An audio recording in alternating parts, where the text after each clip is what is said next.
There are few tales in the grim annals of the 41st millennium more tragic than that of Magnus the Red, and none more pivotal than the moment when fate itself hung balanced on the edge of a demon primarch's choice.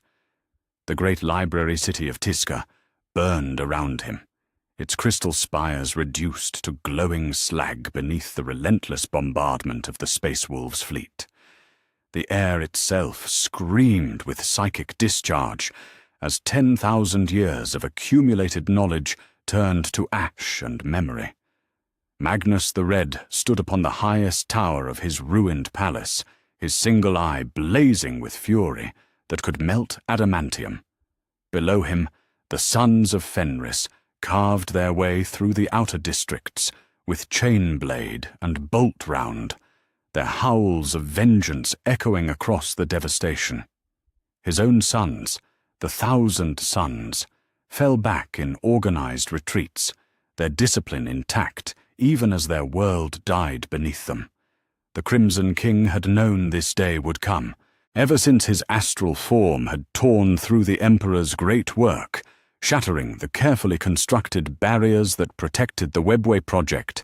He had felt the weight of destiny pressing down upon him like a mountain of guilt.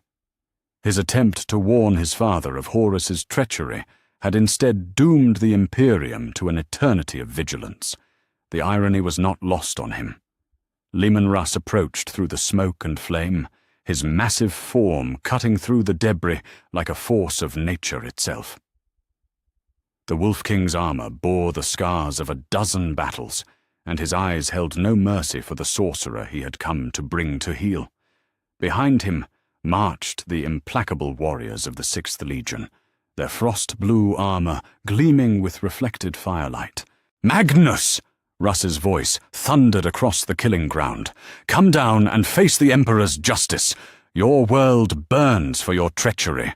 The red sorcerer descended from his tower, not in fear, but with the measured pace of one who walked toward his fate with eyes wide open. His crimson armor blazed with eldritch power, and reality itself seemed to bend around him as he moved. Yet there was something different in his bearing, something that gave even the Wolf King pause. "Justice, brother?" Magnus spoke, his voice carrying across the battlefield with supernatural clarity. "Or vengeance dressed in duty's guise?" The two Primarchs faced each other across a plaza that had once housed the greatest collection of human knowledge in the galaxy. Now it was a crater filled with molten crystal and the bodies of the fallen. Around them, the battle raged, but somehow the space between the two brothers seemed isolated from the chaos, as if the universe itself held its breath. Russ raised Mjolnir, his legendary frost blade crackling with energy. "The All-Father's will is clear. You have dabbled in forbidden arts once too often. Your punishment was decreed before I ever set foot on this accursed world." Magnus felt the familiar whisper of the Changer of Ways at the edge of his consciousness, offering escape, offering power, offering everything he had ever desired in exchange for his eternal service. The path lay open before him. Flee into the Eye of Terror, gather the scattered remnants of his legion, and wage war against the Imperium that had spurned him. Yet in that moment, as death and damnation beckoned, something shifted in the depths of Magnus's psyche. A vision, clear and terrible, exploded across his consciousness with the force of a supernova. He saw Terra, the throne world of humanity, and upon the golden throne sat a figure of impossible majesty and infinite sorrow. The Emperor of mankind sat hunched forward, his perfect features drawn tight with concentration and pain. Psychic energy writhed around him like living lightning, holding back the tide of chaos that pressed against the barriers of reality. Every moment was agony, every second a battle against forces that would unmake existence itself. And all of it, all of this eternal torment, was the consequence of Magnus's well-intentioned catastrophe. The webway breach that Magnus had torn in his desperation to warn his father had never truly healed. It required constant vigilance to prevent the raw stuff of the warp from pouring into the material realm. The Emperor, who had once walked among his sons as a general and father, was now chained to his throne by duty and necessity. The Great Crusade was over, not in triumph, but in the eternal vigilance required to prevent humanity's extinction. "Father," Magnus whispered, the word torn from his lips like a prayer. In his vision, he saw Malcador the Sigillite standing beside the throne, his ancient features creased with worry.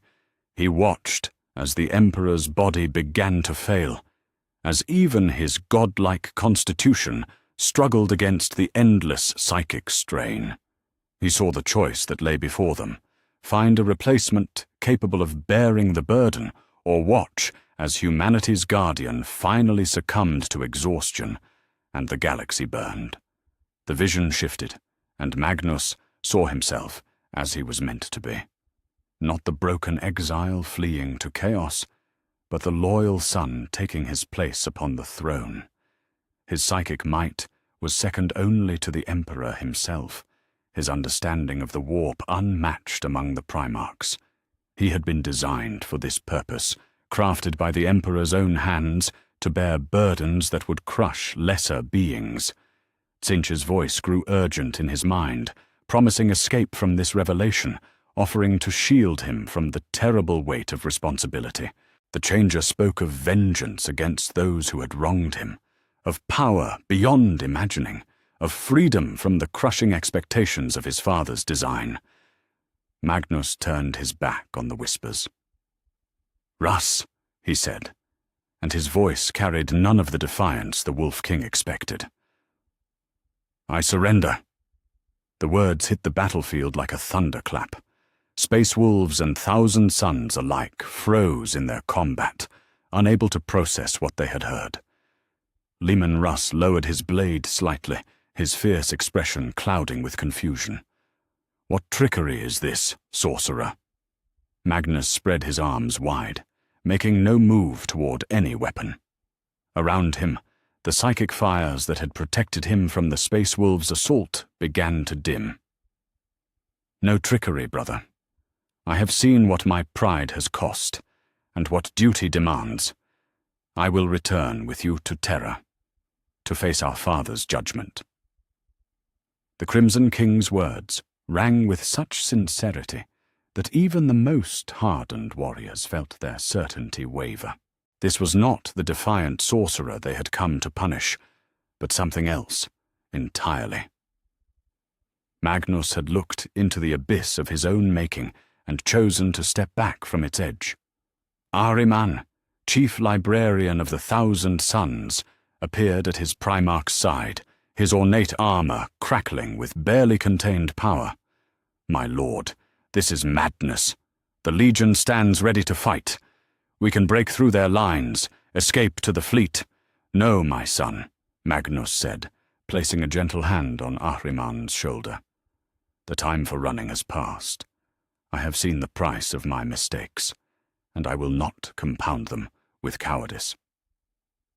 The chief librarian's eyes widened as Magnus shared a fragment of his vision: the Emperor's agony, the endless vigil, the fate that awaited humanity if the Golden Throne failed. Ahriman staggered under the weight of the revelation, his psychic defenses barely sufficient to process the magnitude of what his gene sire had shown him. "Then we stand with you," Ahriman said, his voice hoarse with emotion, "unto whatever end awaits." Across the battlefield, other Thousand Suns began to lower their weapons, following their Primarch's lead. The Space Wolves maintained their battle lines, but the killing fury that had driven them began to ebb. This was not how anyone had expected this confrontation to end. Leman Russ studied his brother's face, searching for deception and finding only resolve. The Wolf King had known Magnus since the early days of the Great Crusade, had watched him struggle with his nature and his gifts. This moment of apparent submission rang true in ways that troubled the pragmatic Primarch. "The Emperor will not be merciful," Russ said, though his tone had lost much of its earlier venom.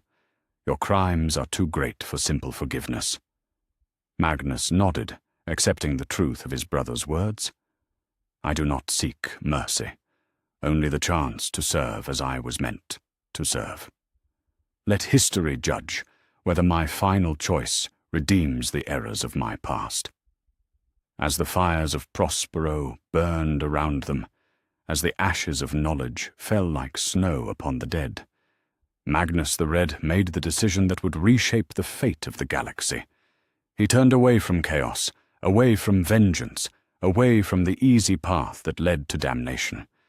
Instead, he chose the harder road, the path of redemption through service, sacrifice, and the acceptance of responsibility for his failures. The Crimson King had looked into the heart of his father's burden and found within himself the strength to bear it. Whether the Imperium would allow him that chance remained to be seen. But the choice was made. For the first time since his disastrous breach of the webway, Magnus felt something approaching peace. The galaxy held its breath, and fate began to turn upon a new axis.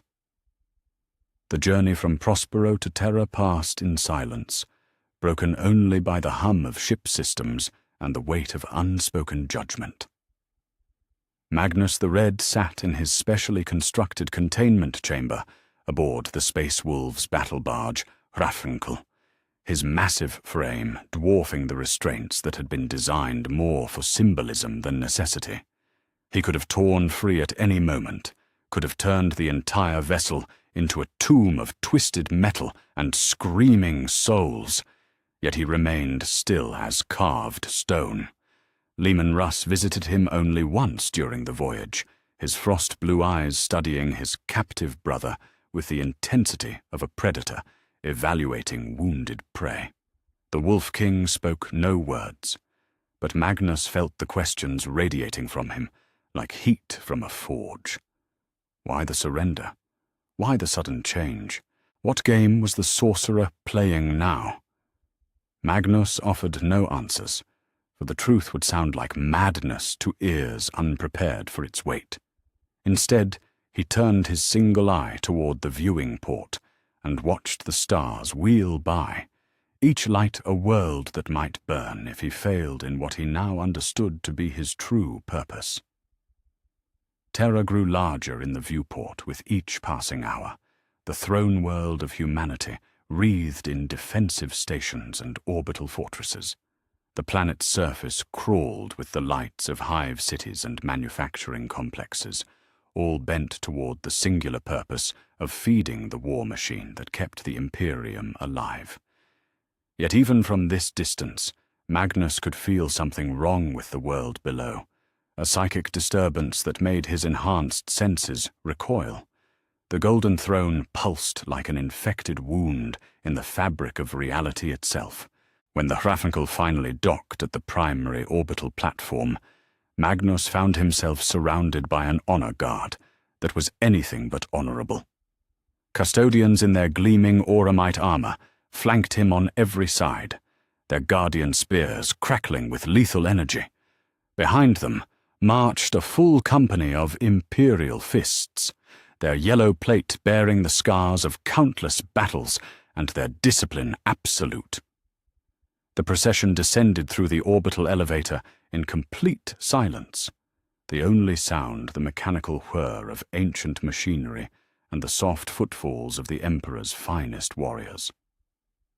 Magnus felt their hatred washing over him in waves, not the hot fury of the space wolves, but the cold, calculating contempt of those who had witnessed the consequences of his actions firsthand.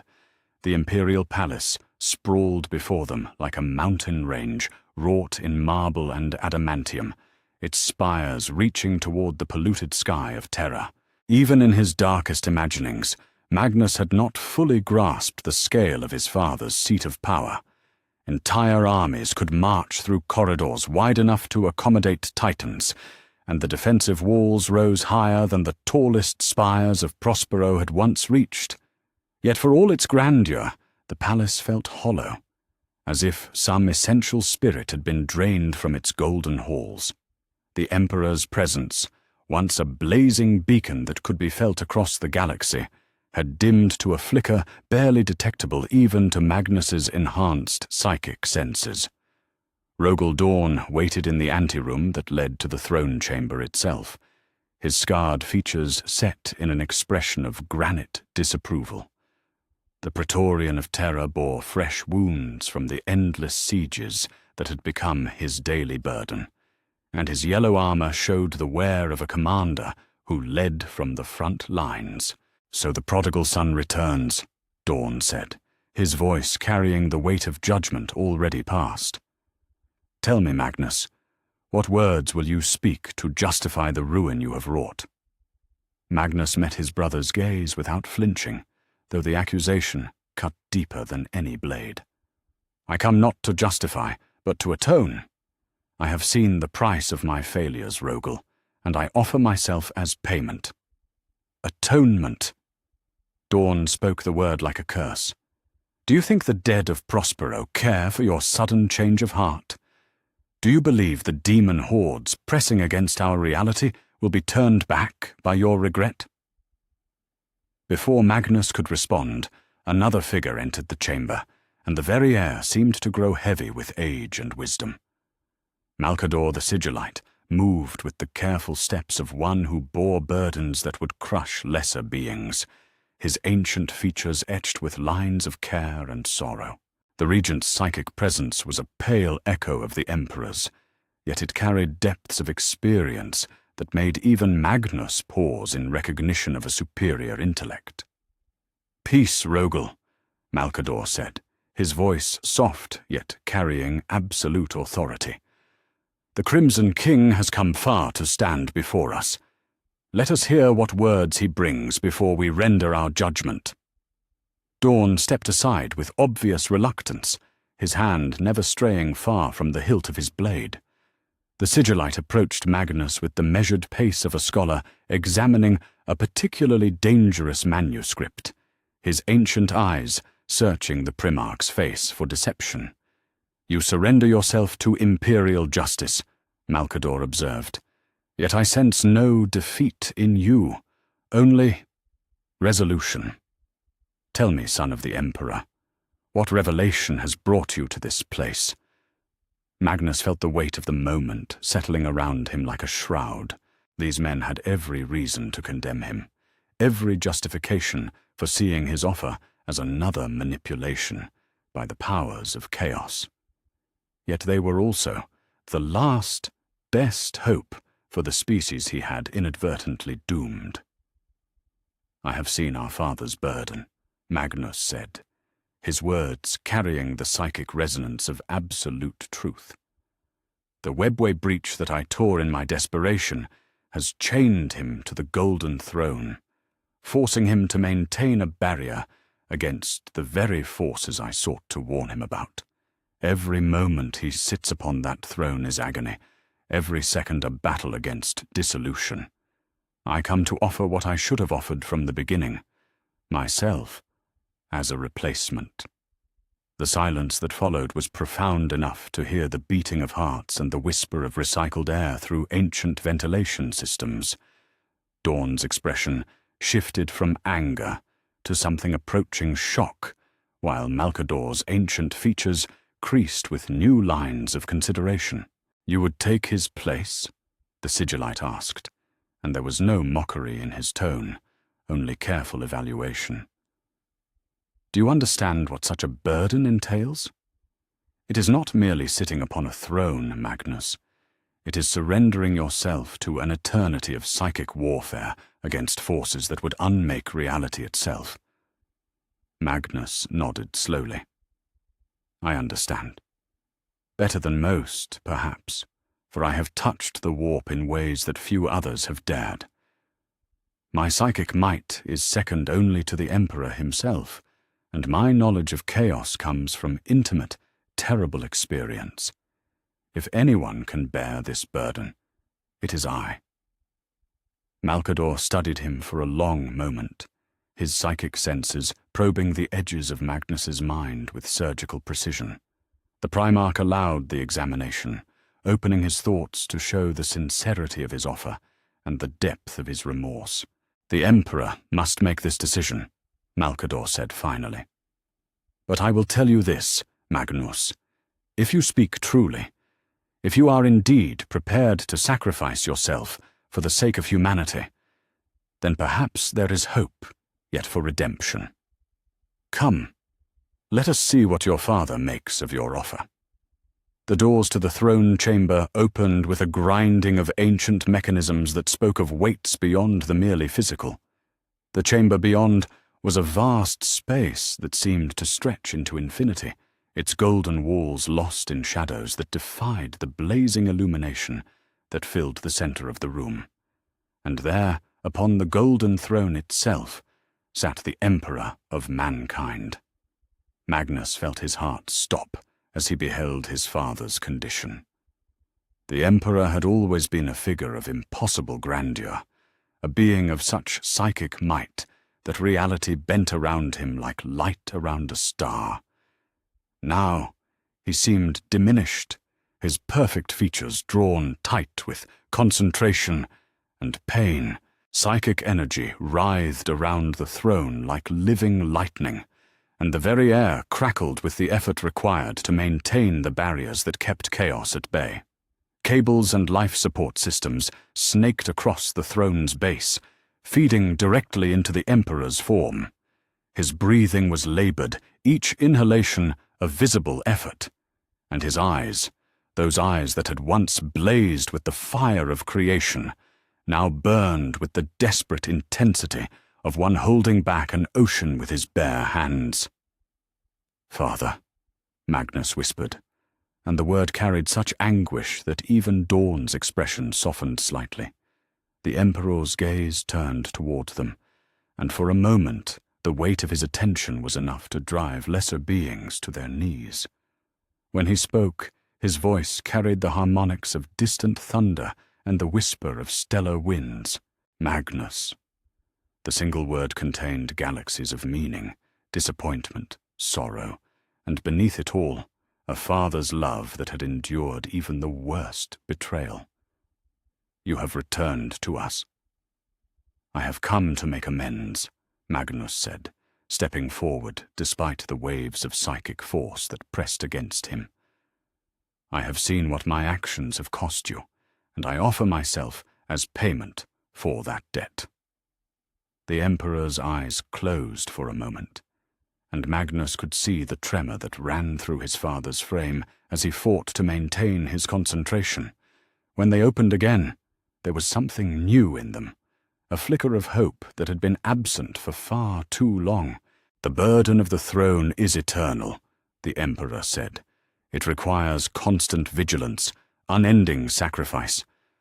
Are you prepared to surrender your freedom, your future, your very existence to protect a species that may never know your name?"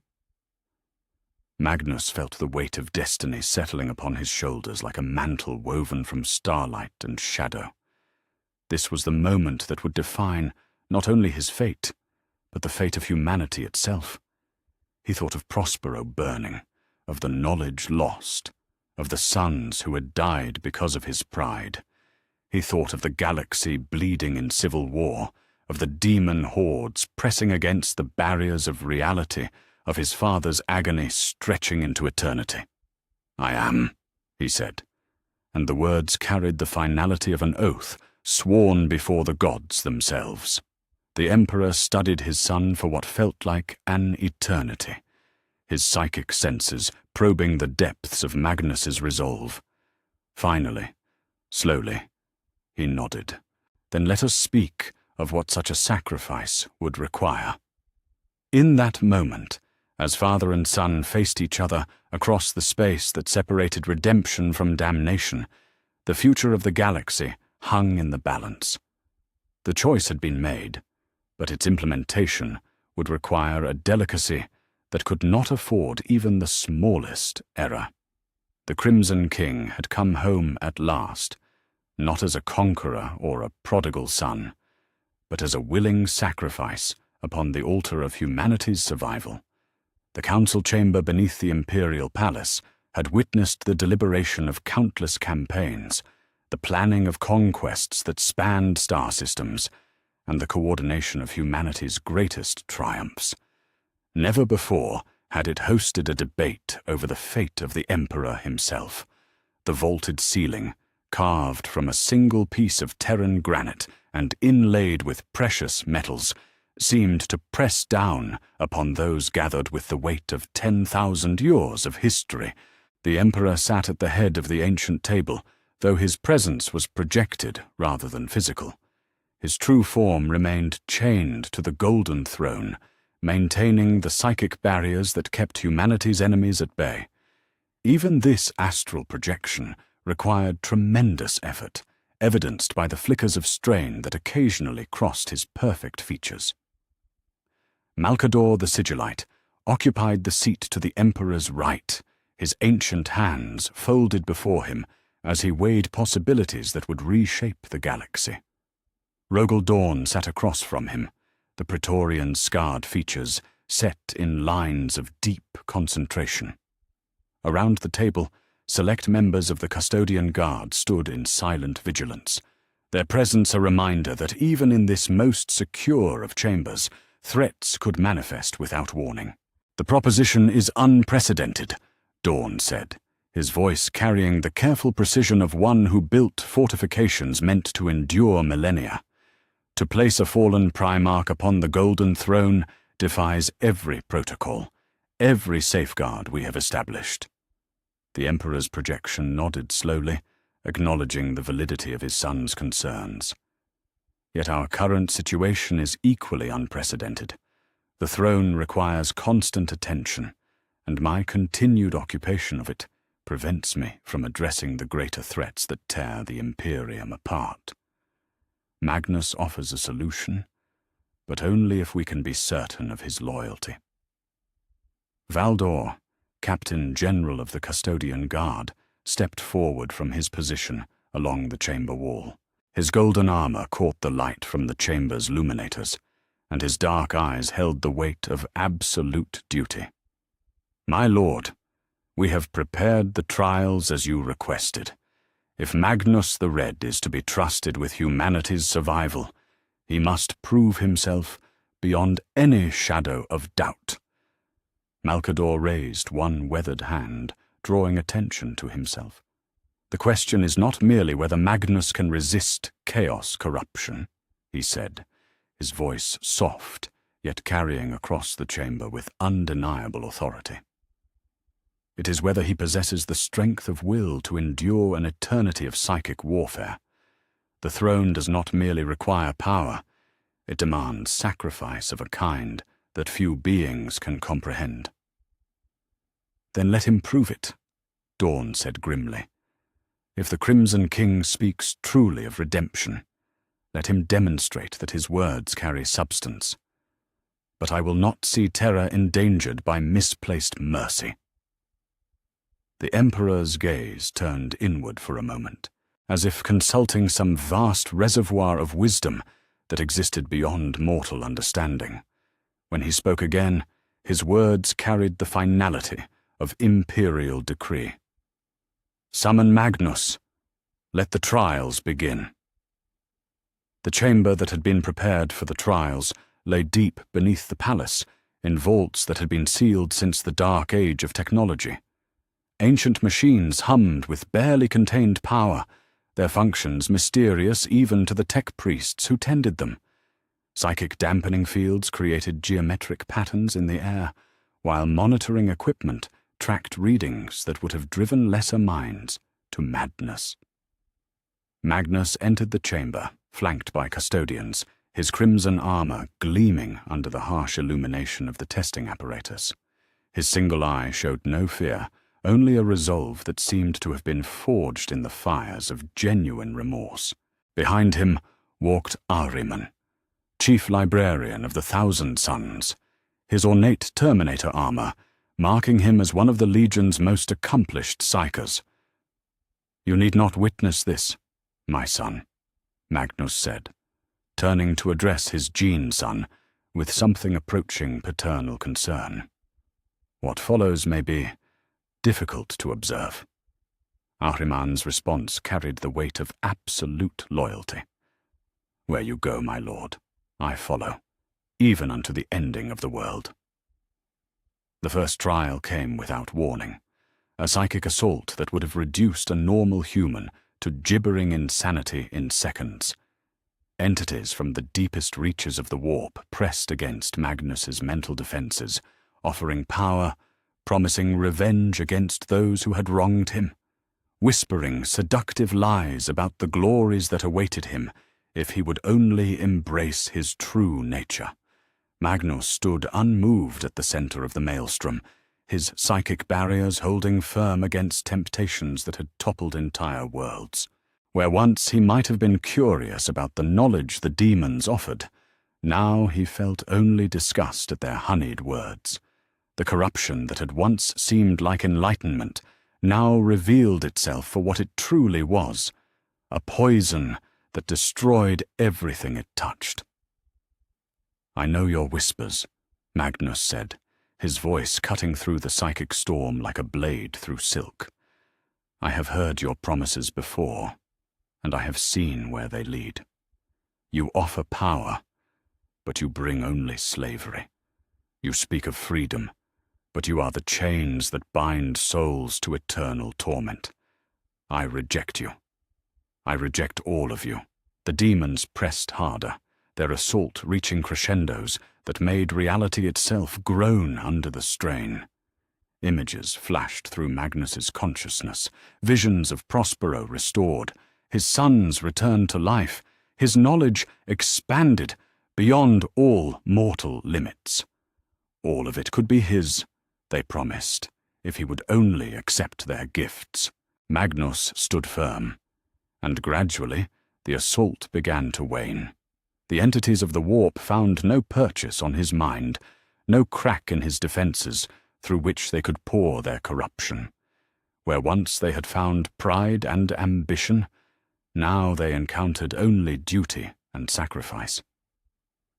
The second trial tested not his resistance to chaos, but his capacity for the burden itself. Ancient machines channeled a fraction of the psychic load that the Golden Throne required, forcing Magnus to maintain multiple barriers simultaneously while processing information streams that would have overwhelmed entire cogitator banks. For 12 hours, Magnus held the simulated barriers in place, his consciousness stretched across dimensions that normal minds couldn't perceive. He felt the pressure of the warp pressing against reality's foundations, the endless hunger of entities that sought to unmake the material universe and replace it with their own twisted visions of existence. Yet still he held firm, drawing upon reserves of strength that surprised even those who had designed the trial. His psychic might, once turned toward the pursuit of knowledge and the exploration of forbidden arts, now focused entirely on protection and preservation. Where curiosity had once driven him to peer behind veils that should have remained closed, now duty compelled him to maintain barriers that must never fail. The third trial was perhaps the most cruel, for it forced Magnus to confront the full weight of his failures. Psychic projections showed him the consequences of his actions in vivid, unforgiving detail. He witnessed again the burning of Prospero, but this time he felt the death of every civilian, every scholar, every innocent soul that had perished because of his hubris. He saw the demons pouring through the webway breach he had torn, felt the Emperor's agony as his father was forced to sacrifice his freedom to contain the damage. He watched worlds burn in the civil war that his warning had failed to prevent, saw brothers turn against brothers in battles that would scar the galaxy for millennia to come. Most painful of all, he was forced to observe the corruption of his own sons, watching as the 1,000 suns fell one by one to the very forces he had sought to understand. Each fall was a dagger to his hearts, each corruption a reminder of his failure as both father and leader. "Do you see?" the testing apparatus seemed to whisper. Do you understand the true cost of your choices? Can you bear this weight for eternity, knowing that every moment of suffering that follows springs from your actions? Magnus felt tears track down his face, but his resolve never wavered. I see, he said, his voice thick with emotion. I understand, and I will bear it, for it is mine to bear. Let this be my penance, my eternal service to those I have wronged. When the trials finally ended, Magnus stood alone in the center of the chamber, surrounded by machines that registered readings their operators had never seen before. His psychic signature had changed, refined by the crucible of testing into something purer, more focused. The wild power that had once defined him had been tempered into an instrument of protection rather than exploration. Malcador entered the chamber as the last of the monitoring equipment powered down, his ancient eyes taking in the readings with the practiced gaze of one who had overseen such trials for millennia. The results are unprecedented, he said, though there was no surprise in his voice. Your psychic barriers remain intact, your resistance to corruption absolute. But more than that, you have demonstrated a capacity for sacrifice that few beings possess. Magnus nodded, though the effort of the trials had clearly taken its toll.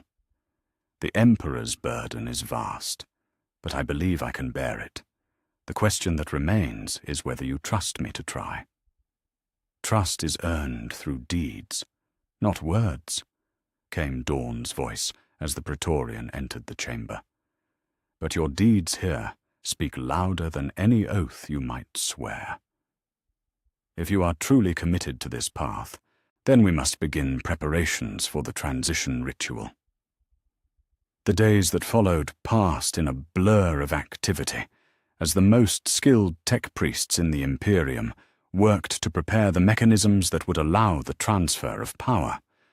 Ancient texts were consulted, forbidden technologies were brought out of sealed vaults, and prayers were offered to the Omnissiah for guidance in matters that transcended normal understanding. Yet for all the frantic preparation, Magnus found time for quieter moments with the remnants of his legion. The surviving 1,000 sons had been brought to Terra under heavy guard, their loyalty questioned but not yet condemned. In the shadow of the imperial palace, he spoke with his gene sons for what might be the last time. Ahriman approached him in the private chamber that had been assigned for their use, his expression troubled by doubts that had clearly been festering since the trials began. "My lord," he said, his voice carrying the weight of desperate concern, "surely there must be another way.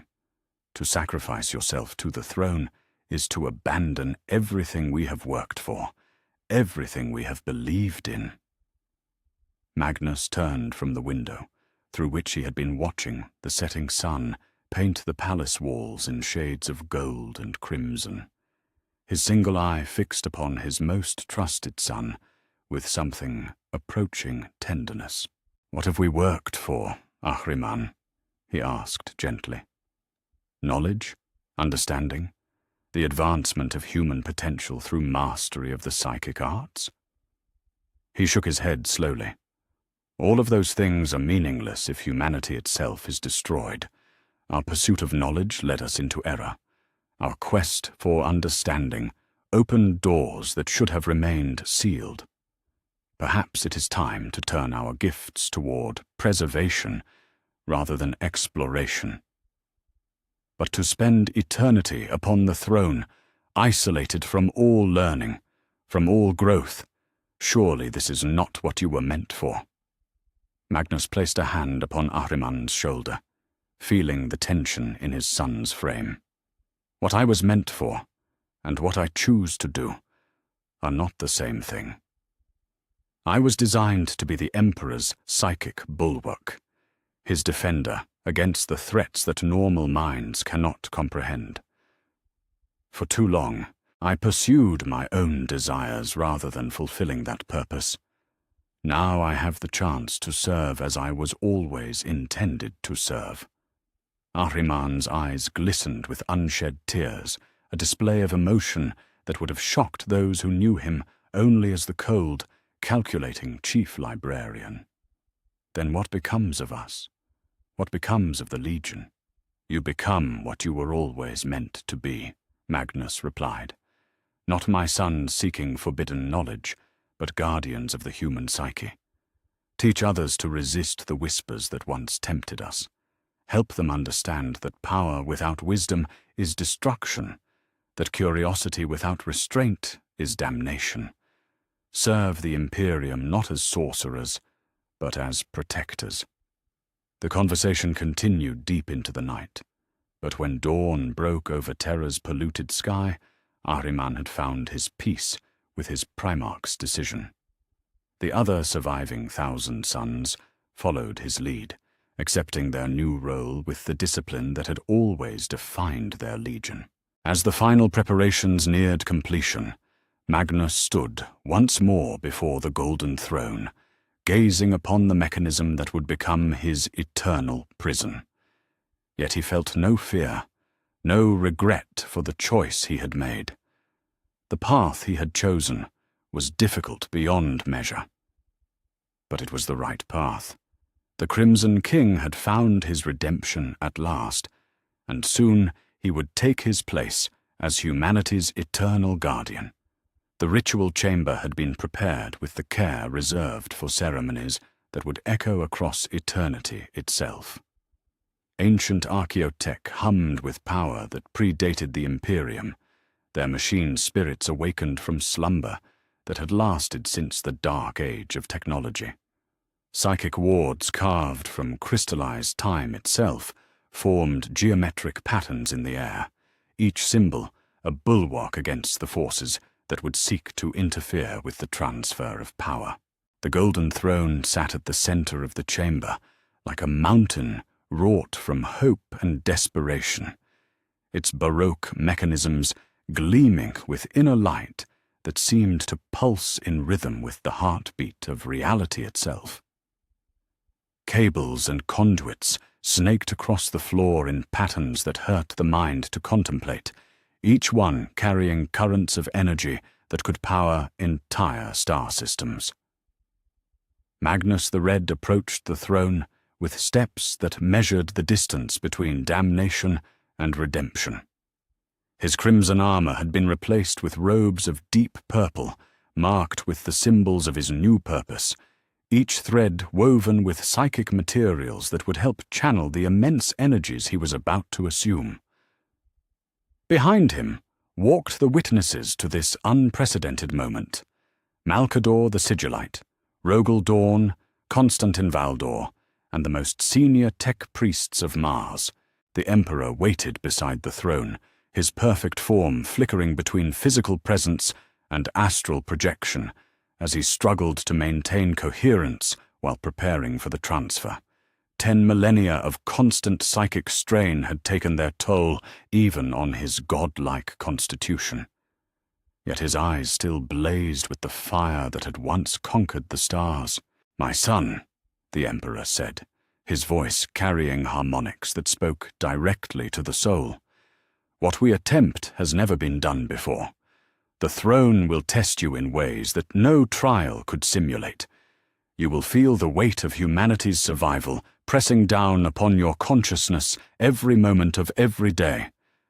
Are you certain you are prepared for this burden?" Magnus met his father's gaze without flinching, though he could feel the gravitational pull of destiny drawing him toward the throne. "I am prepared, Father. I have seen what my failures cost you, cost all of humanity. Let this be my atonement." Malkador stepped forward, his ancient hands carrying a circlet wrought from materials that existed only in the space between dimensions.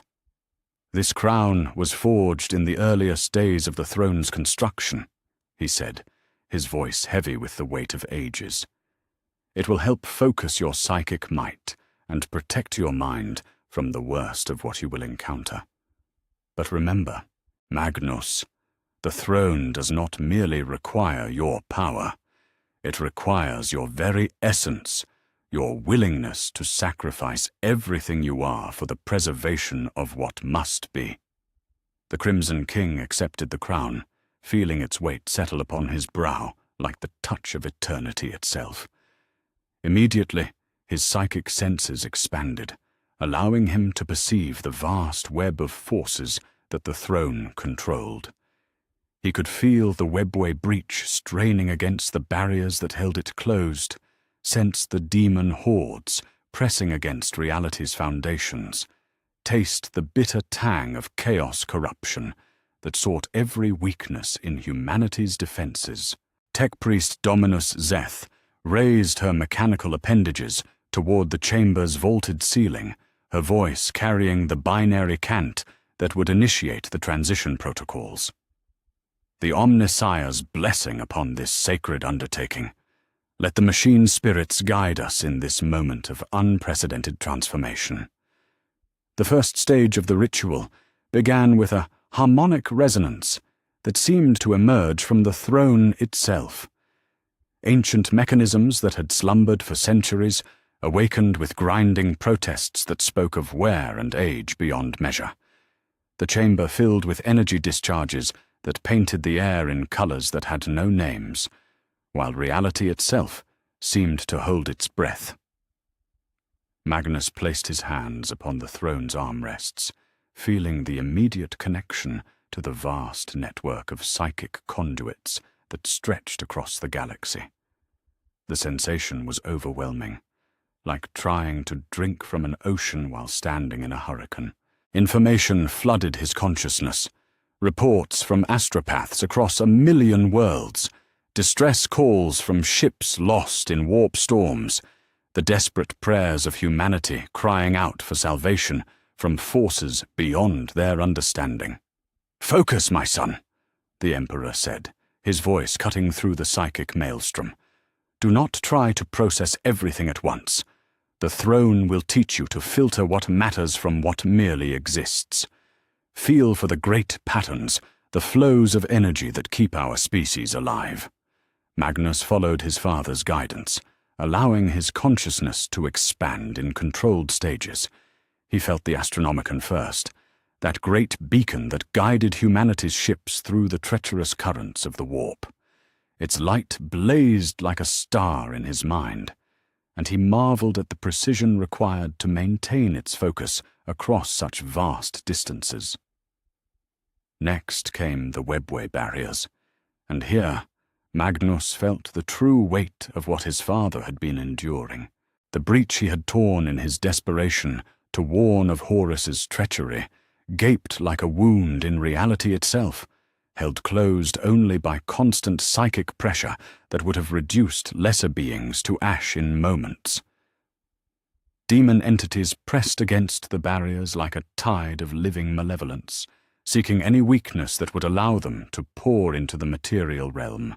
"I can feel them," Magnus said, his voice tight with concentration as he began to assume the burden. "So many of them, pressing against the boundaries.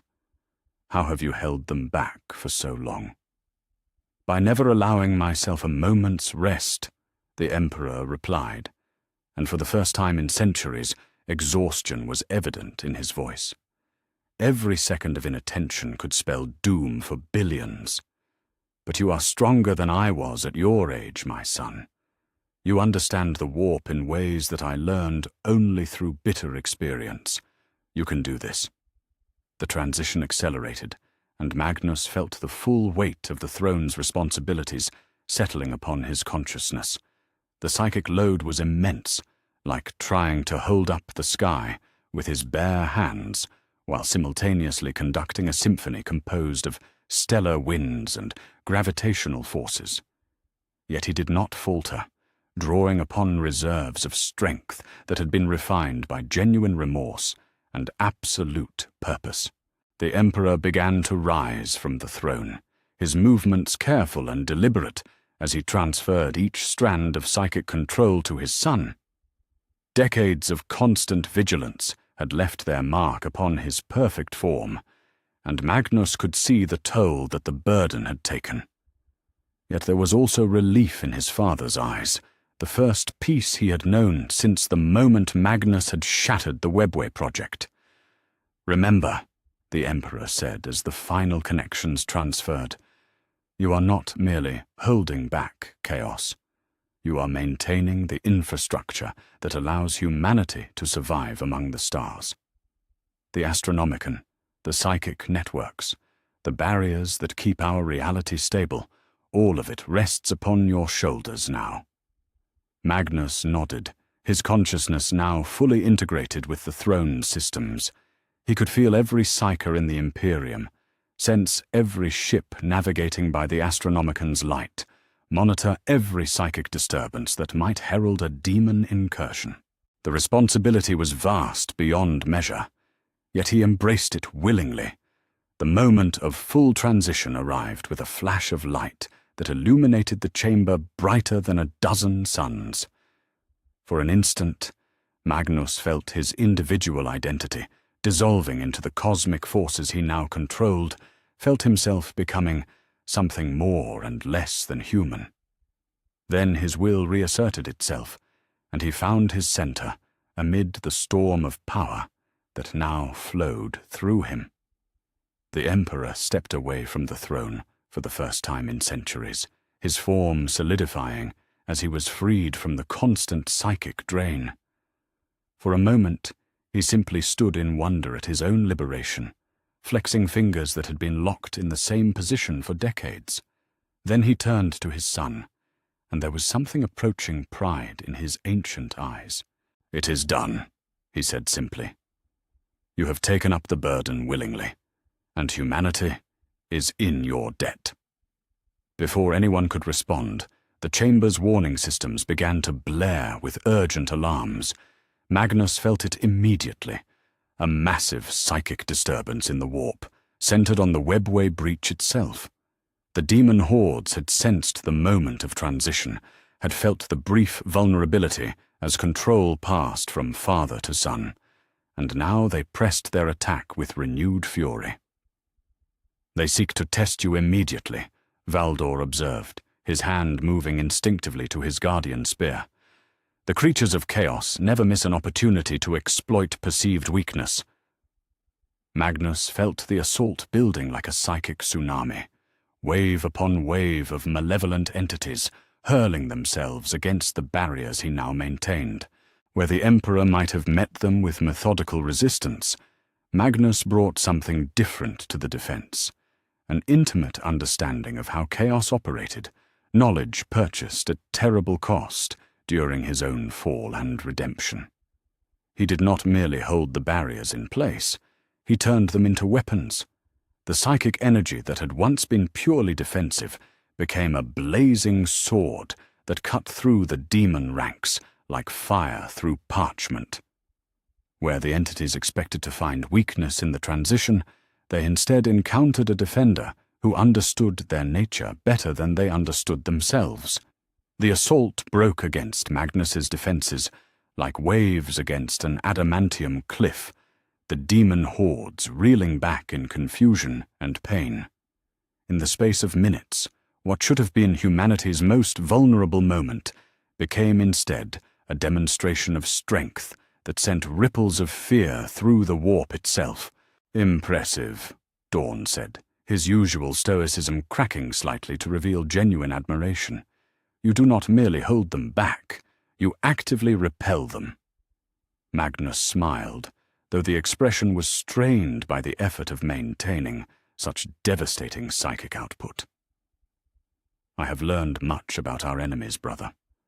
Knowledge that was paid for in blood and sorrow, but knowledge nonetheless. Let them come. They will find the Crimson King a very different guardian than they expected." The Emperor watched his son's defense with something approaching awe. In taking up the throne, Magnus had not merely replaced him, he had transformed the very nature of humanity's psychic defenses. Where the Emperor had endured, Magnus actively fought.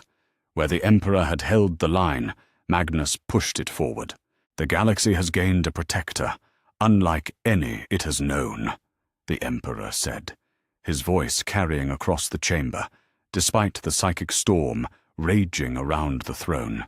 "Rise, my loyal sons. We have work to do."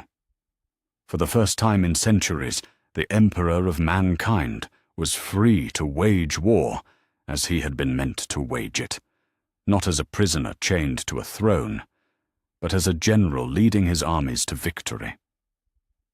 Behind him, Magnus the Red settled into his new role with grim satisfaction, his consciousness expanding to encompass the defense of humanity itself. The Crimson King had found his throne at last, and from it he would guard the species he had once endangered. The burden was vast, the responsibility eternal, but Magnus carried it willingly. He had been redeemed not through forgiveness, but through service, and he would serve until the last star burned cold in the void. The transition was complete. The real war was just beginning. For the first time in centuries, the Emperor of mankind stood free in his own war room, unshackled from the Golden Throne's eternal demands. His perfect form bore the subtle marks of his long imprisonment, a slight stiffness in his movements, a careful deliberation in each gesture, as if he still expected the psychic chains that had bound him for so long. Yet his eyes blazed with renewed purpose, and the air around him crackled with barely contained power. The strategic displays that surrounded the chamber painted a grim picture of the galaxy's current state. Red markers indicated worlds in rebellion, their populations turned against the Imperium by the honeyed lies of chaos. Orange symbols marked battlefields where loyalist and traitor forces clashed in brutal stalemates that consumed entire systems. Green dots, precious few in number, showed the strongholds that still held firm against the tide of civil war. Malkador stood beside the central hololithic projector, his ancient fingers manipulating data streams with practiced efficiency.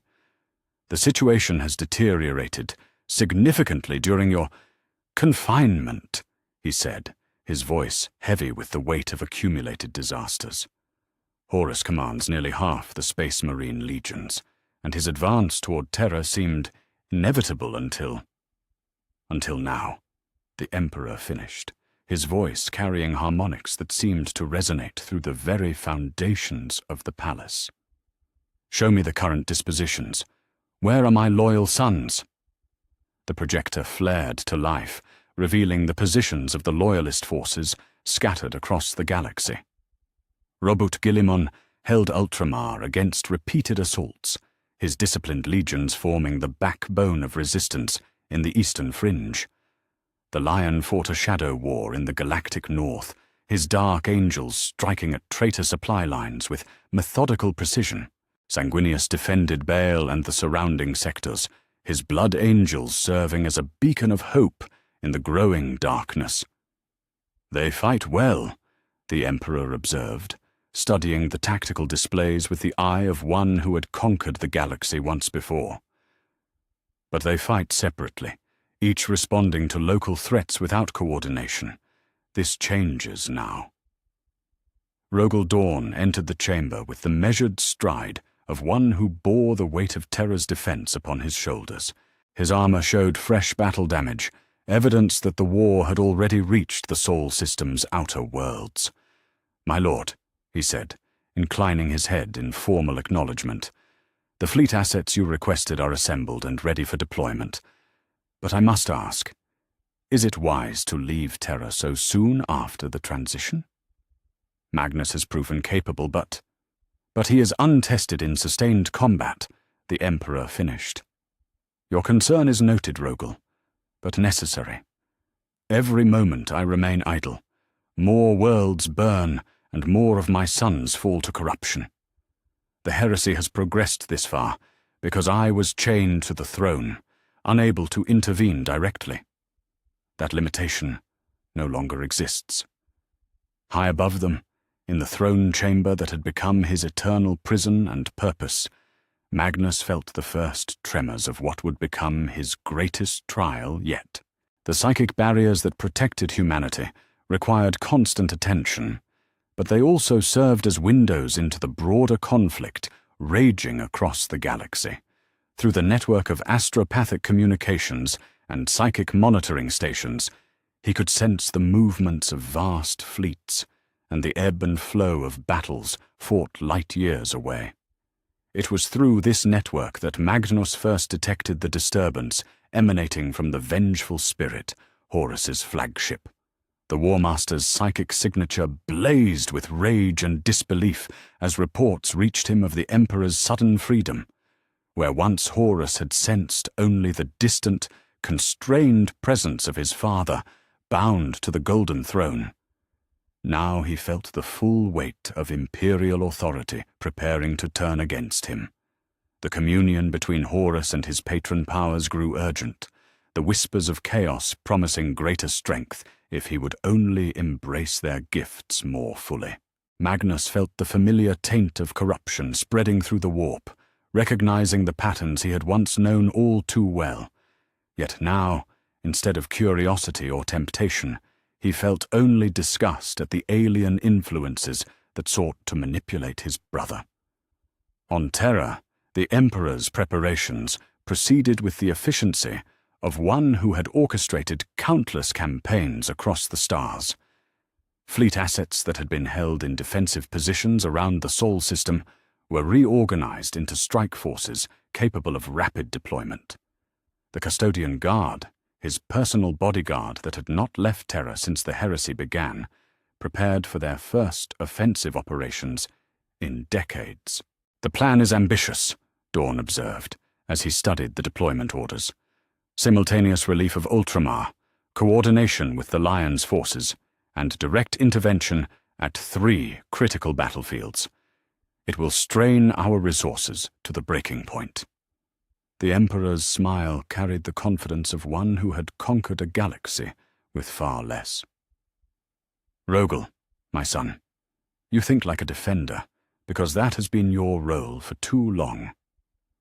But we are no longer merely holding the line. We are retaking what is ours. Fear and desperation have been Horus's greatest weapons. The sense among our forces that they fight a losing battle against inevitable defeat. When they see me leading them personally, when they witness the full might of the Imperium unleashed, that desperation will transform into hope." The first test of this new dynamic came sooner than expected. A massive chaos incursion, led by the demon prince that had once been Fulgrim, launched a coordinated assault against the psychic barriers surrounding Terra. The attack was not merely physical, but spiritual, designed to overwhelm Magnus's concentration and force either the collapse of the defenses or the Emperor's return to the throne. Magnus felt the assault building like a psychic storm, waves of corruption and malevolence, crashing against the barriers he maintained. The entities leading the attack were not the mindless hordes that had tested him after the transition, but coordinated forces under the command of beings who had once been his brothers. They knew his strengths and sought to exploit what they perceived as his weaknesses. Yet they had misjudged their enemy. Where the Emperor had endured such assaults through stoic resistance, Magnus met them with active opposition. His understanding of chaos, purchased through his own fall and redemption, allowed him to anticipate their tactics and turn their own corruption against them. The barriers did not merely hold, they blazed with purifying fire that sent the demon hordes reeling back in confusion and pain. In the war room below, the Emperor felt the psychic battle raging above and made a decision that would reshape the conflict. Instead of rushing to assist his son directly, he reached out through the network of communications that connected the Imperial forces across the galaxy. His voice, carrying the authority of absolute command, spoke simultaneously to a dozen different battlefields. "My loyal sons," he said, his words reaching Gilliman on Macraga, the Lion in the Caliban system, Sanguinius above Baal. "I am free. The time of desperate defense is ended. Coordinate your strikes, Horus's forces are about to face the full might of the Imperium unleashed. The effect was immediate and profound.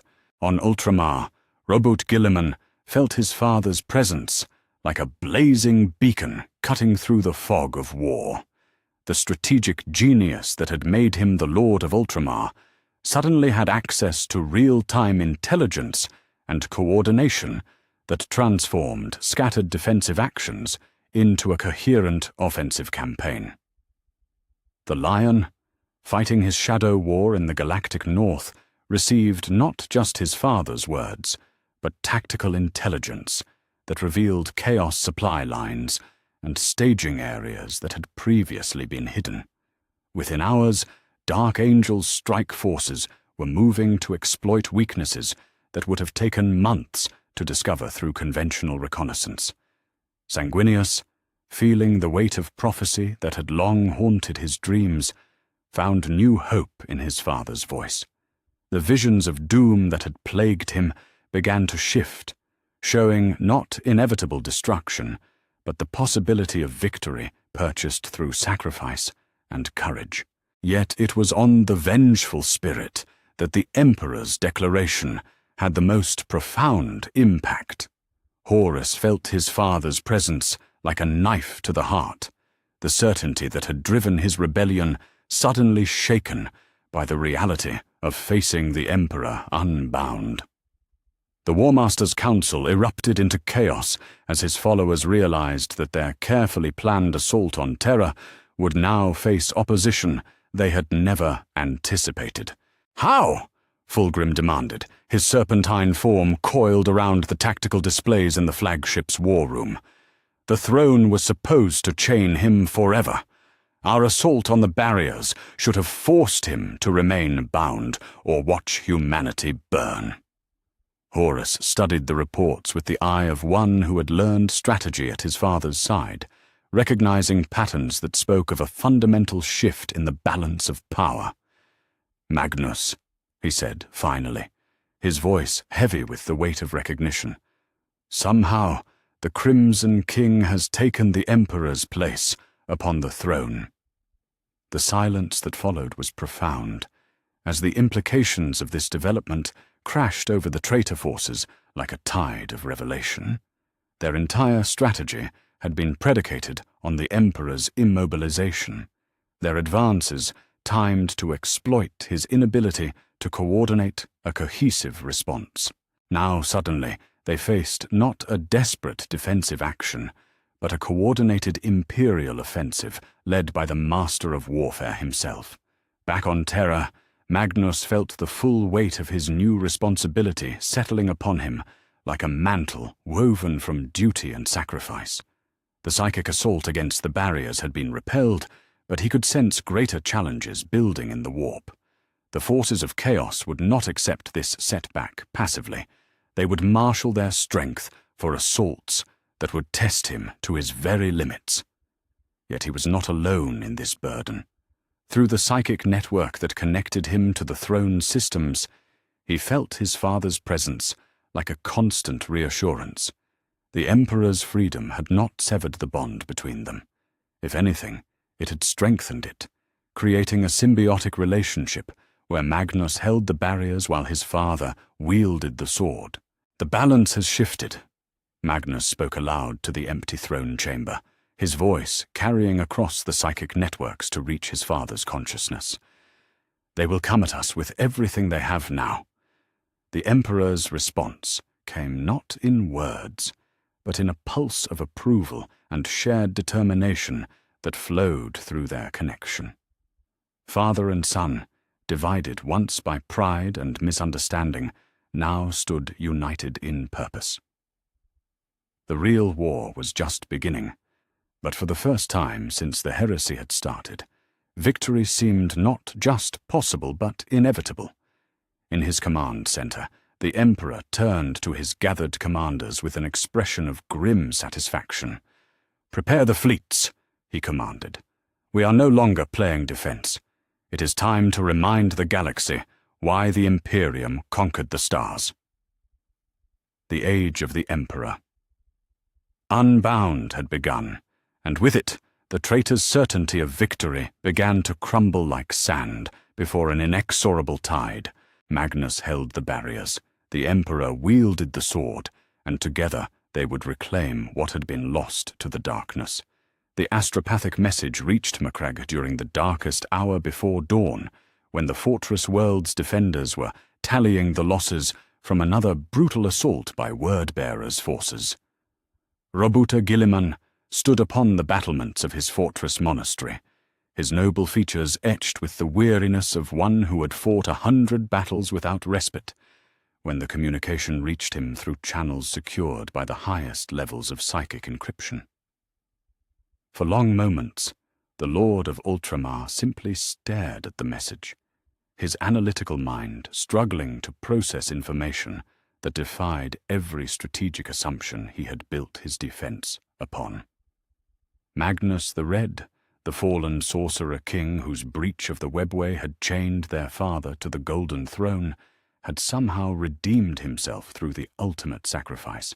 The Emperor walked free for the first time in centuries, unbound and ready to wage war, as he had been meant to wage it. "My lord?" Marius Gage, his equerry, approached with the cautious steps of one who recognized the signs of his Primarch, grappling with momentous news. The astropath collapsed after delivering the message. Whatever he transmitted carried significance beyond normal communications. Guilliman turned the data slate over in his hands, studying the authentication codes that proved the message's authenticity beyond any doubt. "Gather the command staff," he said finally. "Everything changes now." Light years away, in the shadow of the fortress world of Caliban, Lion L. Johnson received the same message while coordinating a strike against a Chaos supply convoy. The Dark Angel's Primarch had always been a creature of secrets and hidden knowledge, yet this revelation caught him utterly unprepared. His pale eyes, normally cold as winter frost, showed the first flicker of something approaching hope that his warriors had seen in months. "So the Crimson King finds his honor at last," the lion murmured, though his tone carried more calculation than emotion. "And our father is freed to act." He turned to his assembled captains, his mind already working through the implications of this development. "Signal Fleet Command. Coordinate with Terra for synchronized strikes. The time for shadow warfare has passed. We join the general offensive."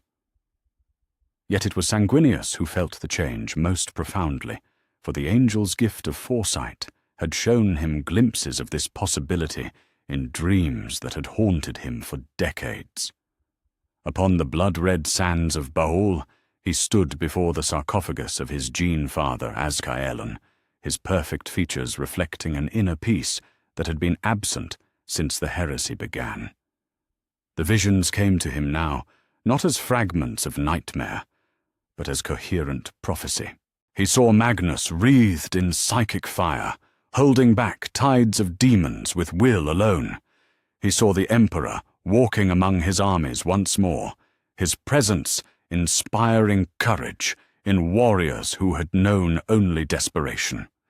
Most clearly of all, he saw the moment when the tide of war would finally turn, purchased not through mere victory, but through sacrifice willingly given. "The future reshapes itself around acts of true redemption," Sanguinius spoke to the wind, his voice carrying across the monastery courtyards where his sons prepared for their own battles. "Magnus has shown us that even the fallen can rise again." The news spread through other channels as well, carried by darker means to those who served the ruinous powers. In the depths of the vengeful spirit, Horus felt each transmission like a physical blow, watching as his carefully constructed advantages crumbled beneath the weight of his father's renewed activity. The War Master's council had devolved into barely controlled chaos, with some advocating immediate assault on Terra, while others counseled strategic withdrawal to regroup. Fulgrim's rage was a thing of terrible beauty, his perfect features twisted into an expression of fury that would have driven mortals to madness. The demon Primarch's serpentine form coiled around the hololithic displays, his claws leaving deep gouges in the metal as he contemplated this unexpected reversal. "Centuries of planning," he hissed, his voice carrying harmonics that made reality itself seem to recoil. Centuries of careful positioning, of turning brother against brother, of weakening the Emperor's defenses. And now the red sorcerer undoes it all with a single gesture of supposed nobility. Angron's response was more direct, the demon Primarch of the World Eaters unleashing his fury upon the unfortunate warship that carried him. The Red Angel's rage was a psychic storm that killed hundreds of his own followers, their skulls bursting under the pressure of uncontrolled wrath. When the Berserker's fury finally spent itself, he stood amid the carnage with blood streaming from his eyes. "Let them have their moment of hope," Angron snarled. "I will tear the Crimson King from his throne and feed his soul to the blood god myself." Yet it was among the Thousand Sons themselves that the news of Magnus's sacrifice created the most profound schism. Scattered across the galaxy in war bands and covens, the sons of Prospero found themselves facing a choice that would define their eternal fate. Their Gene Father had turned from the path of chaos and offered himself in service to the Imperium he had once betrayed. Would they follow his example, or would they embrace the corruption that had already claimed so many of their number? Ahriman stood at the center of this brewing storm, his ornate Terminator armor gleaming under the harsh lights of the strike cruiser Photep as he addressed the assembled captains of his expeditionary force. Around the chamber, battle brothers who had once fought side by side now eyed each other with suspicion and barely contained hostility.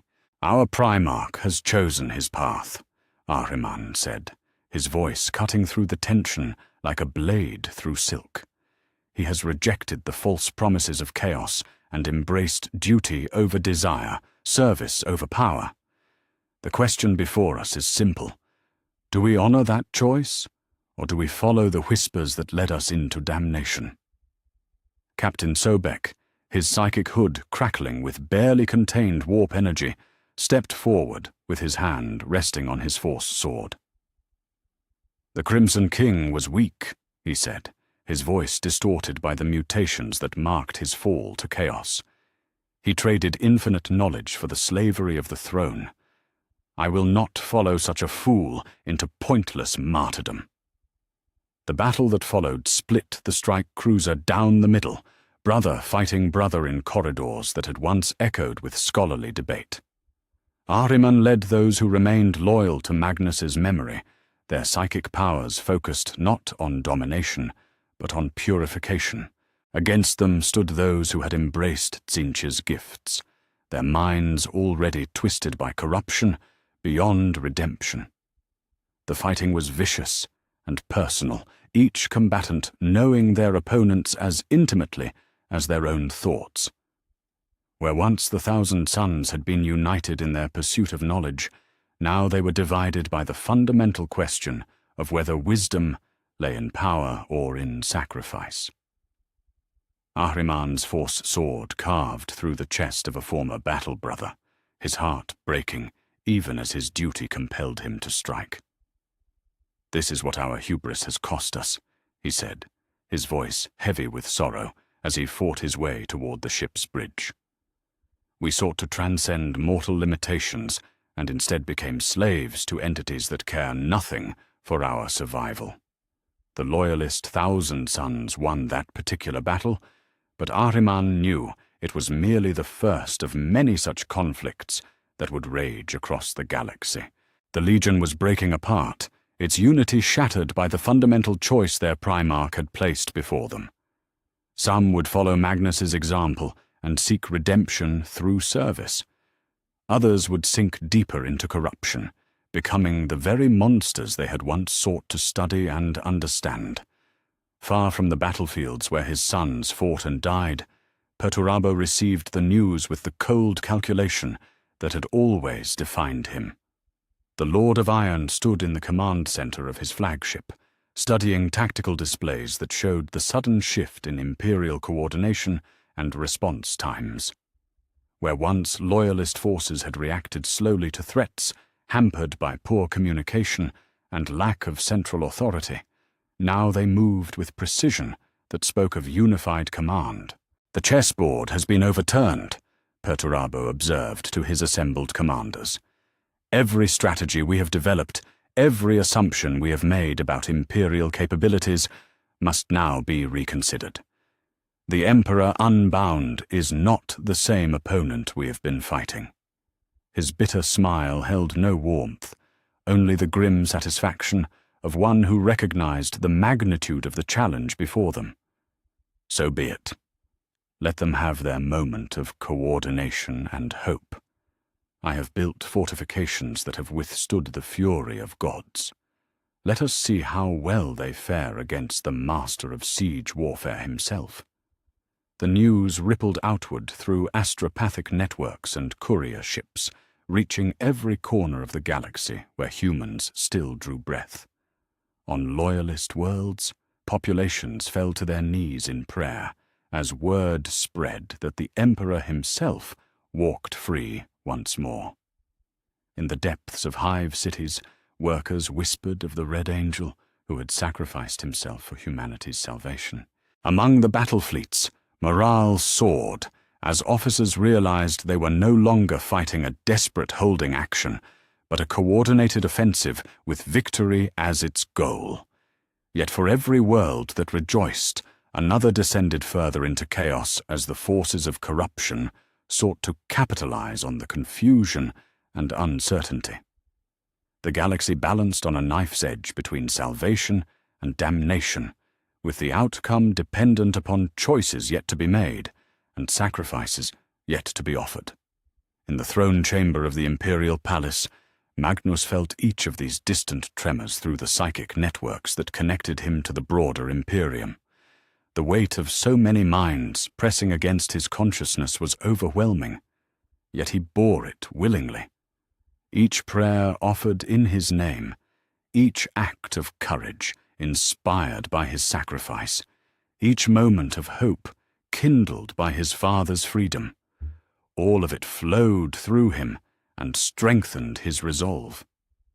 "The galaxy chooses its path," he spoke to the empty chamber, his voice carrying across dimensions to touch the minds of those who served in humanity's name.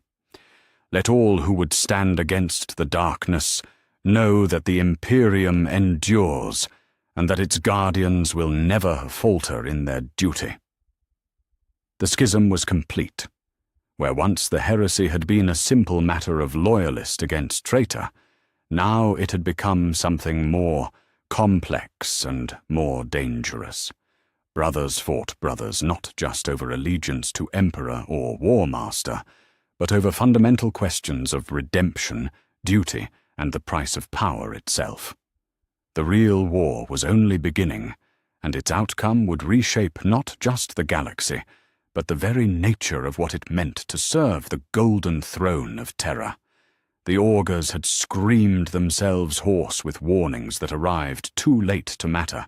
Across the Sol system's outer reaches, monitoring stations fell silent one by one as Horus's armada emerged from the warp, like a plague of locusts descending upon fertile fields. The fleet that approached Terra was not merely vast.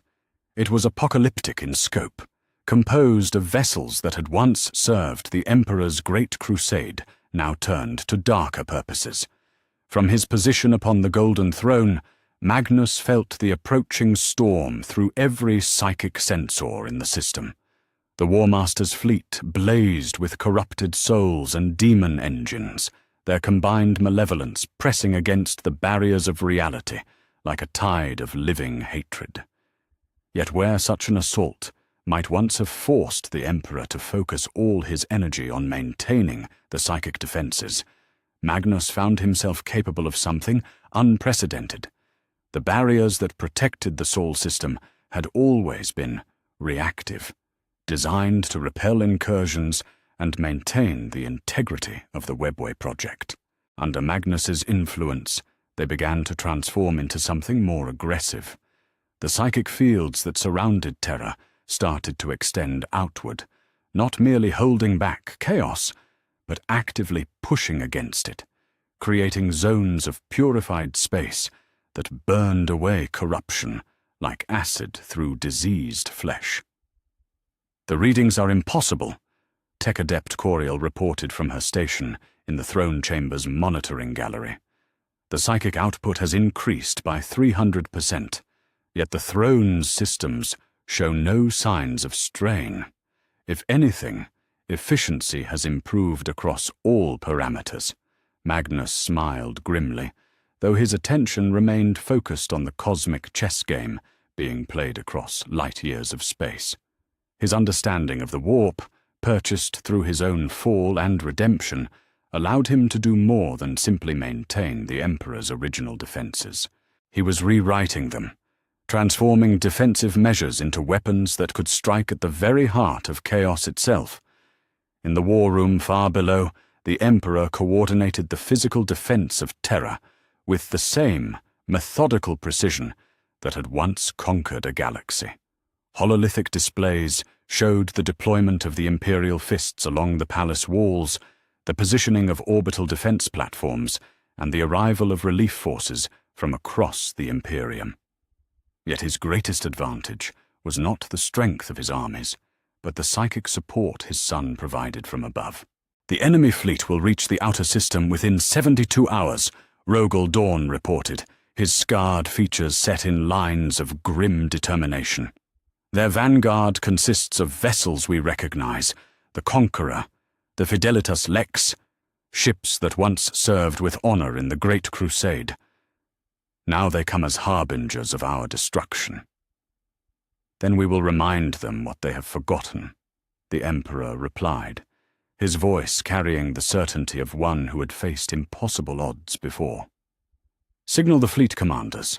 Coordinate all defensive actions with the throne chamber. Magnus will provide tactical intelligence that surpasses anything our enemies can imagine." The first test of this new coordination came when World Eater's assault ships attempted to establish beachheads on Luna's surface. The moon's defensive installations had been reinforced since the heresy began, but against Angron's berserkers, they seemed pitifully inadequate. The first wave of Chaos Marines made planetfall and began carving through the lunar defenders with chain axe and bolt round. Yet they had not counted on Magnus's expanded awareness. Through the psychic network that now encompassed the entire Sol system, he could perceive their movements as clearly as if he stood beside them on the battlefield. More than that, he could influence the very environment they fought in, turning Luna's ancient rock against the invaders. Fissures opened beneath the World Eater's advance, not through natural seismic activity, but through the focused will of a Primarch who understood geology on a molecular level. Ancient lava tubes became chambers of superheated death, while the weak gravity that should have aided the assault instead became a liability as Magnus manipulated local gravitational fields. Angron felt his sons dying and roared his fury across the warp, a psychic scream that would have reduced normal humans to gibbering madness. Yet when his rage struck the barriers around Terra, it found them transformed from the defensive walls he remembered into mirrors that reflected his own corruption back upon him. The demon Primarch recoiled in shock and pain, feeling for the first time the true cost of his bargain with the blood god. "Impossible," Angron snarled, his demonic features twisting with confusion and rage. "The barriers were never this strong. The throne was never this active. What sorcery is this?" The answer came not in words, but in a pulse of pure psychic force that struck the Conqueror like the fist of an angry god. Angron staggered, his demon form flickering as the purifying energy burned away the gifts of chaos that sustained his existence.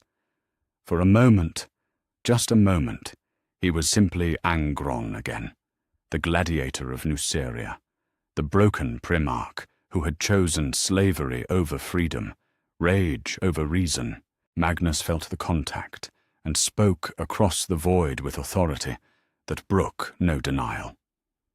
You were my brother once, Angron.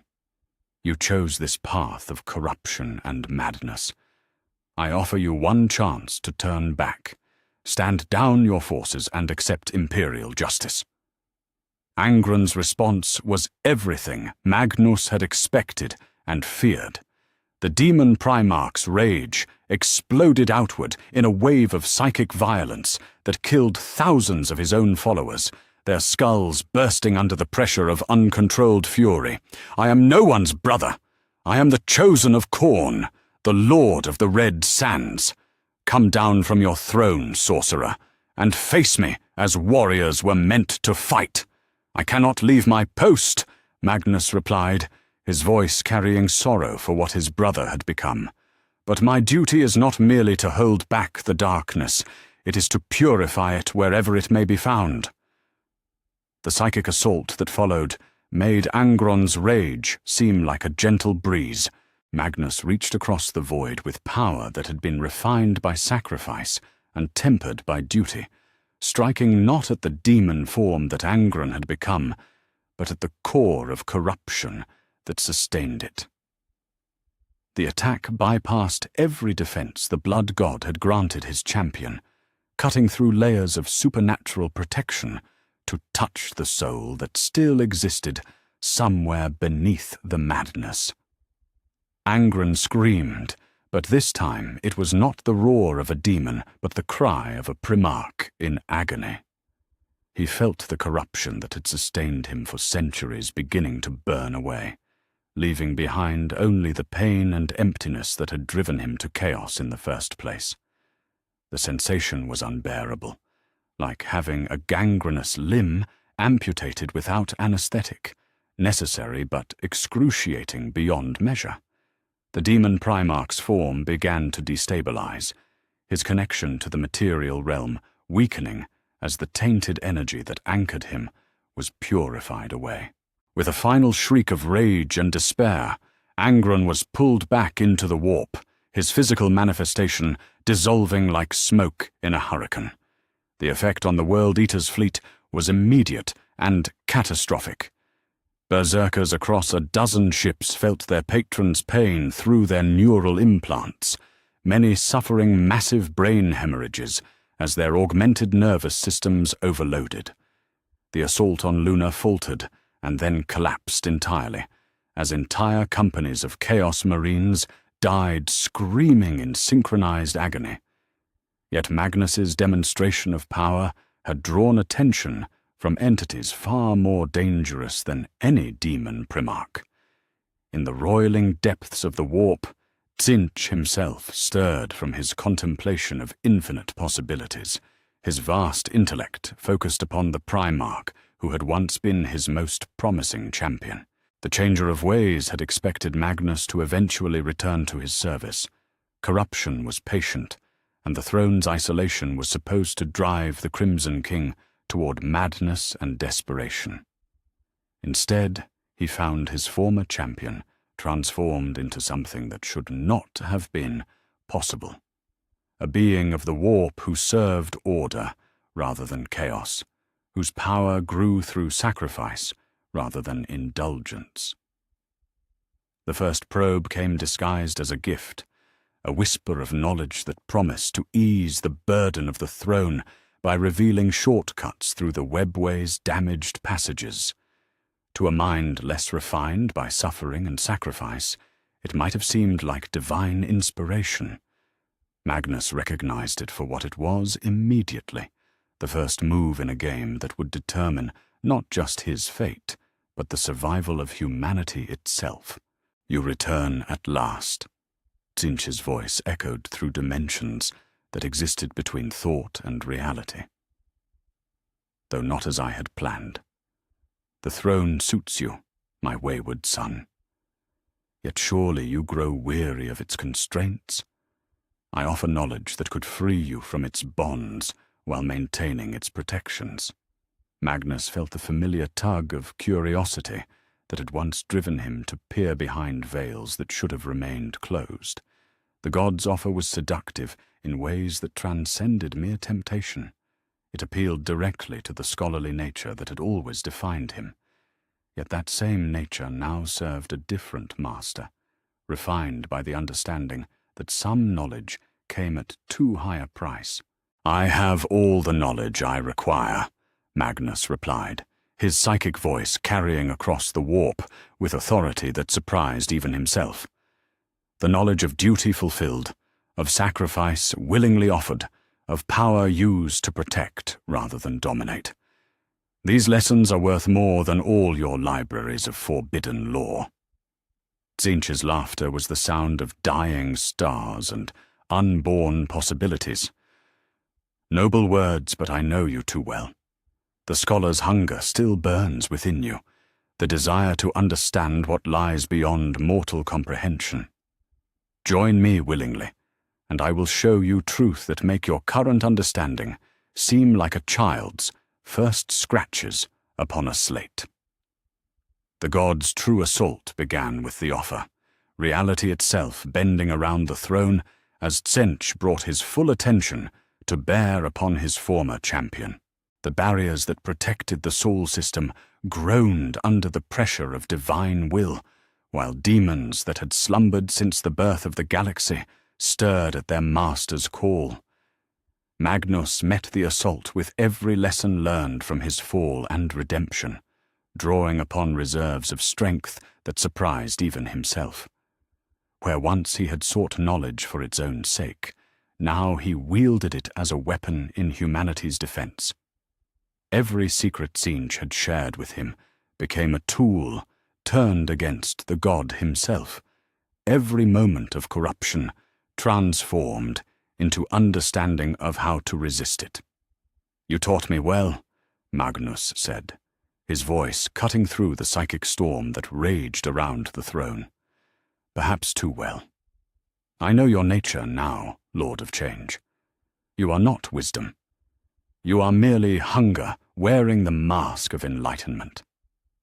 And I reject you utterly." The battle that followed was not fought with blade or bolt round, but with concepts that existed beyond mortal understanding. It was a conflict of philosophies as much as powers, the struggle between knowledge pursued for its own sake and wisdom applied in service to others. Magnus stood alone against a god. Yet he was not truly alone. The prayers of billions flowed through the psychic networks he maintained, their faith becoming armor against corruption. Tzeentch pressed his attack with the fury of one whose greatest prize had slipped from his grasp, yet found his former champion transformed into something unprecedented. Magnus had become a being of the warp who served material reality, a wielder of chaos who fought for order. Such a creature should not have been able to exist, yet here it stood, defiant and unbowed. The god's retreat was not a defeat, but a strategic withdrawal, a recognition that this battle could not be won through direct assault.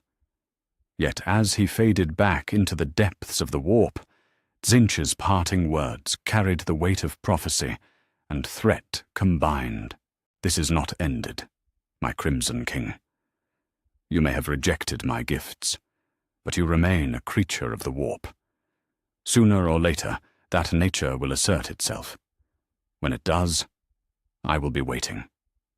Magnus felt the truth in those words like a blade between his ribs. Yet he did not falter in his duty. The throne demanded eternal vigilance, and he would provide it regardless of the cost. Let Tzeentch scheme and plot. The Crimson King had found something worth more than all the god's promises of power and knowledge. He had found redemption, and he would guard it with his life. As the immediate threat receded, Magnus turned his attention back to the approaching armada. Horus's fleet continued its advance toward Terra, yet the loss of Angron had shaken the traitor forces more than they cared to admit. The War Master himself felt the change in the cosmic balance, realizing for the first time that his march toward victory was no longer inevitable. The siege of Terra would come, But it would not be the one-sided slaughter Horus had planned. The Emperor walked free. Magnus held the throne, and the galaxy itself seemed to be choosing sides in the final battle between hope and despair. The endgame approached, and both sides prepared for the confrontation that would determine humanity's fate.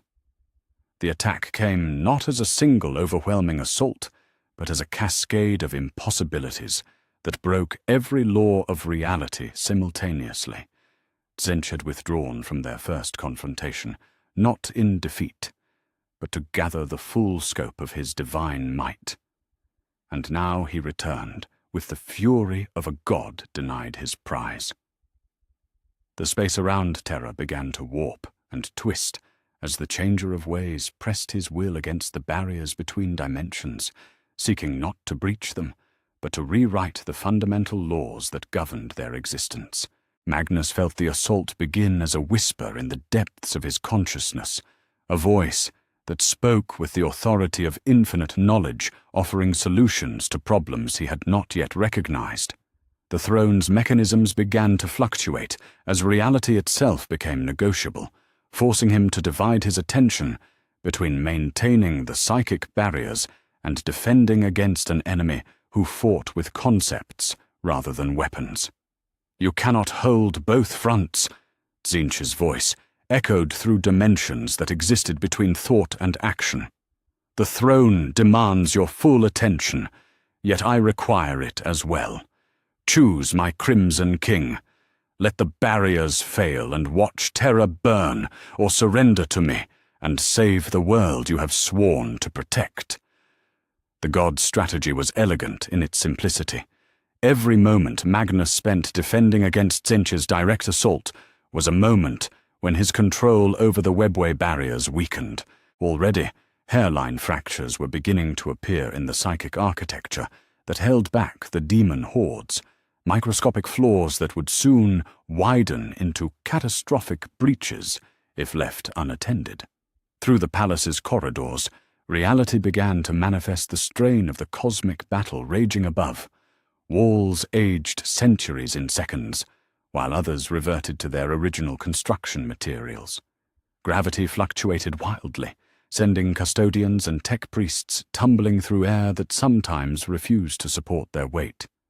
In the deepest vaults, ancient machines that had slumbered since the dark age of technology began to activate spontaneously, their machine spirits touched by energies that transcended normal understanding. The Emperor felt his sons struggle through the psychic networks that connected them, recognizing immediately the magnitude of the threat they faced. In the war room, hololithic displays showing the approaching traitor fleets began to flicker and distort as the information streams from orbital sensors became contaminated with impossible data. Ships appeared to be in multiple locations simultaneously, while others seemed to exist in states of quantum uncertainty that defied tactical analysis.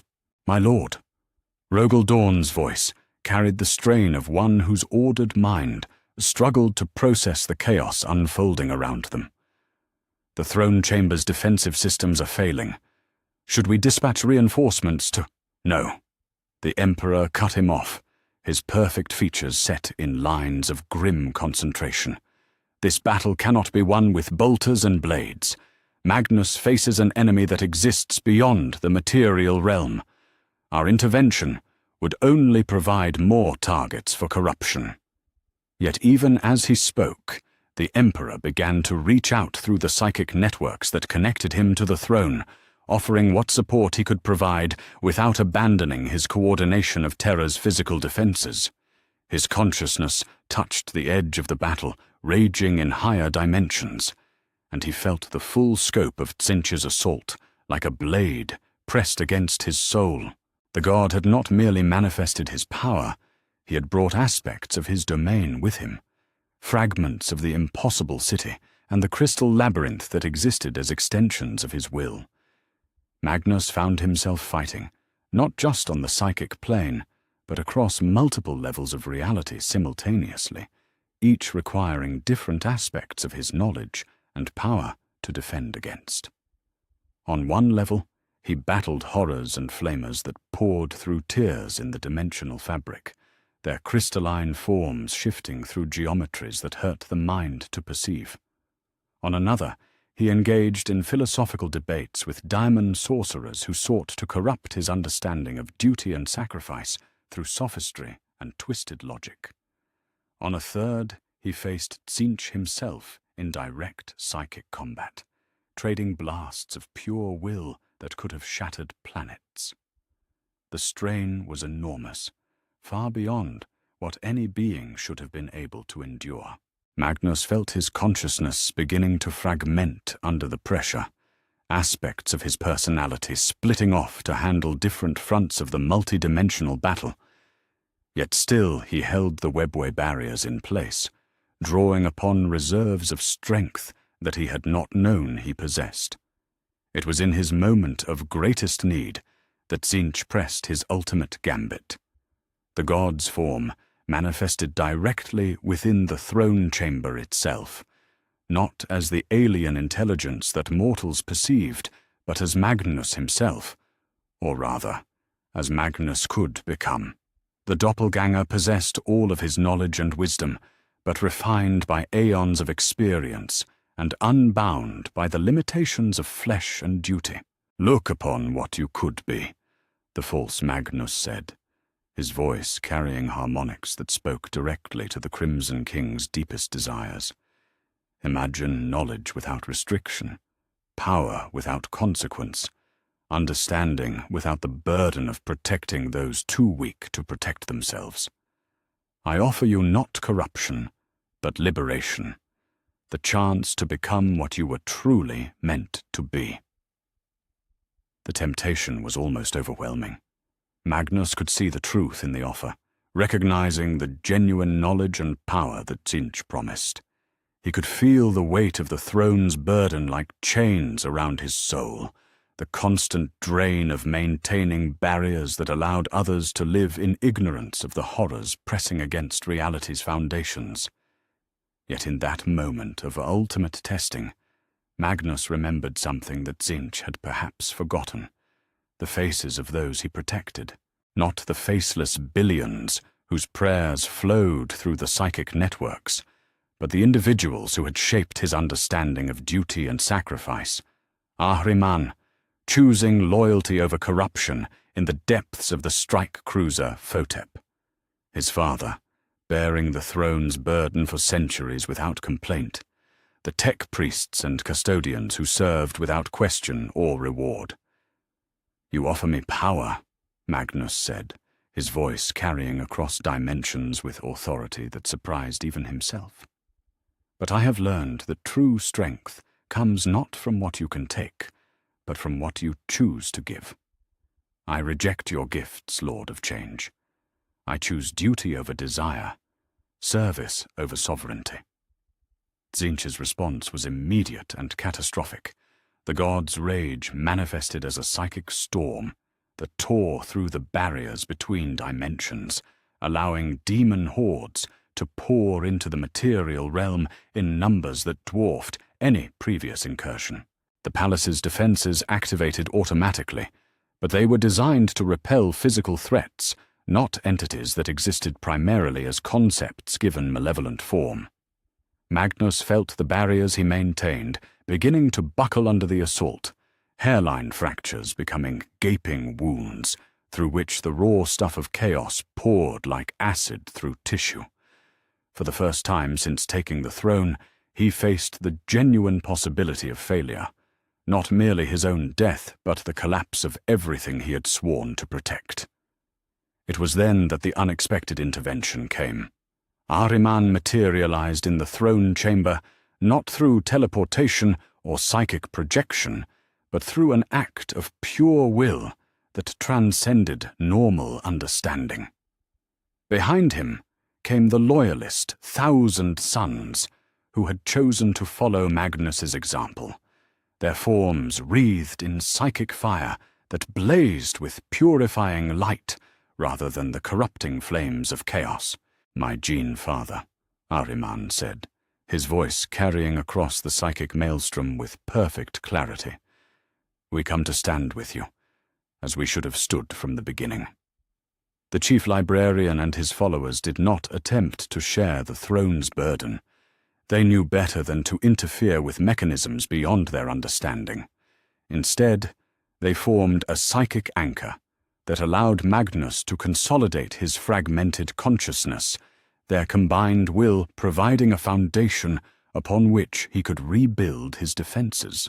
"You taught us that knowledge without wisdom is destruction," Ahriman continued, his force staff blazing with energy that held back the advancing demon hordes. "Now we offer what wisdom we have learned through suffering and loss. Use our strength, our understanding, our lives if necessary. We are yours to command." Magnus felt tears streaming down his face as he reached out through the psychic networks to embrace his loyal sons, their presence giving him the strength he needed to press back against Tzeentch's ultimate assault. Where the god had sought to isolate him through the magnitude of the attack, the Thousand Sons provided companionship in the depths of cosmic battle. Together, they began to turn the tide. Magnus's understanding of chaos, combined with the hard-won wisdom of his sons who had faced corruption and chosen loyalty, created a synthesis that surprised even Tzeentch. The barriers did not merely hold, they began to push back, reclaiming space that had been ceded to the daemon incursion. The god's perfect doppelganger began to distort, as Magnus's renewed confidence undermined the psychological foundation of the temptation. "This is impossible," the false Magnus said, its features twisting into expressions of confusion and rage. "You cannot reject what you are. You are a being of the warp, a creature of change and mutation. Order and stasis are antithetical to your nature." "You are wrong," Magnus replied, his voice carrying the authority of one who had found truth through suffering. "I am indeed a being of the warp, but I choose what that means. Change can serve order as well as chaos. Growth can strengthen rather than corrupt. I am what I choose to be, not what you would make of me." The battle reached its crescendo as Magnus and his sons combined their power in a final assault against Tzeentch's manifestation. The psychic force they unleashed was not merely destructive, but transformative, changing the nature of the space around the throne from a battleground between order and chaos into something new, a place where the two forces achieved perfect, if temporary, balance. Tzeentch felt his hold on the material realm slipping as the fundamental nature of the conflict changed beneath him. Where he had expected to find either victory or defeat, he instead encountered something his infinite intellect had not anticipated, a resolution that satisfied neither side completely, yet served the greater good.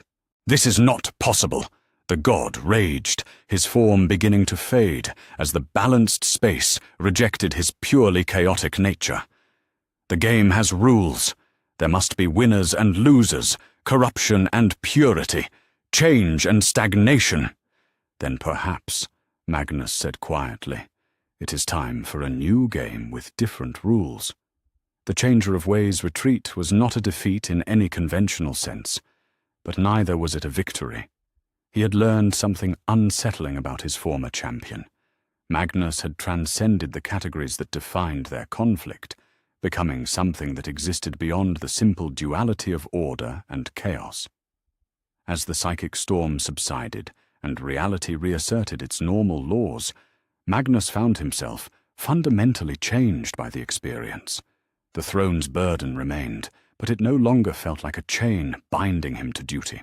Instead, it had become an extension of his will, a tool through which he could protect not just humanity, but the very concept of choice that made civilization possible. The loyal Thousand Sons stood around the throne in positions of honor guard, their presence a reminder that even in the depths of cosmic battle, no one needed to stand alone.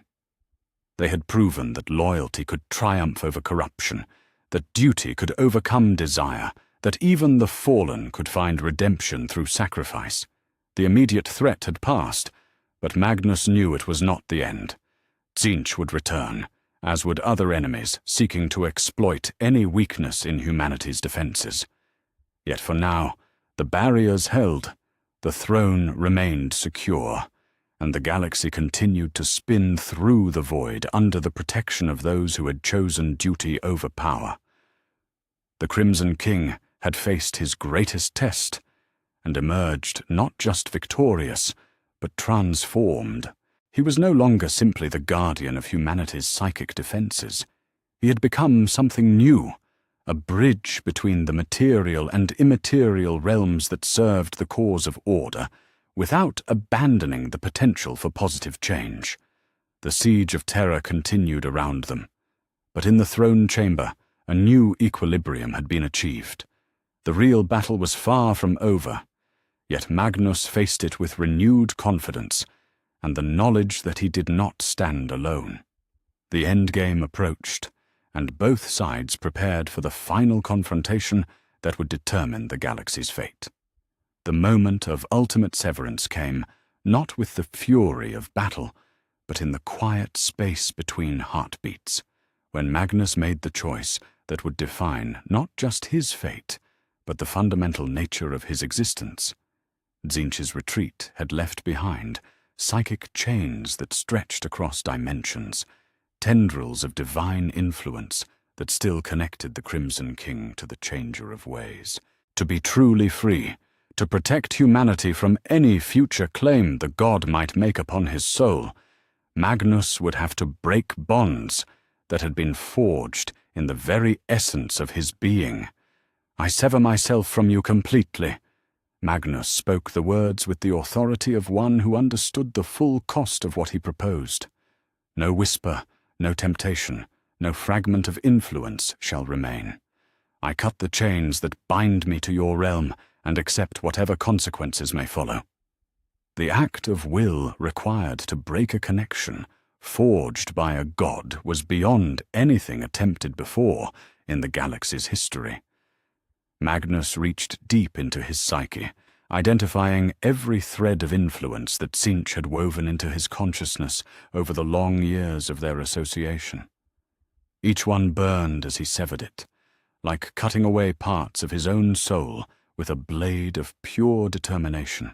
Ahriman felt his gene father's agony through their psychic link and stepped forward without hesitation.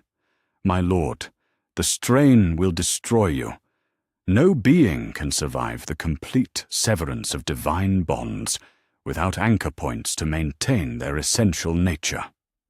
"Then be my anchor," Magnus replied, his voice thick with pain as reality began to buckle around the throne.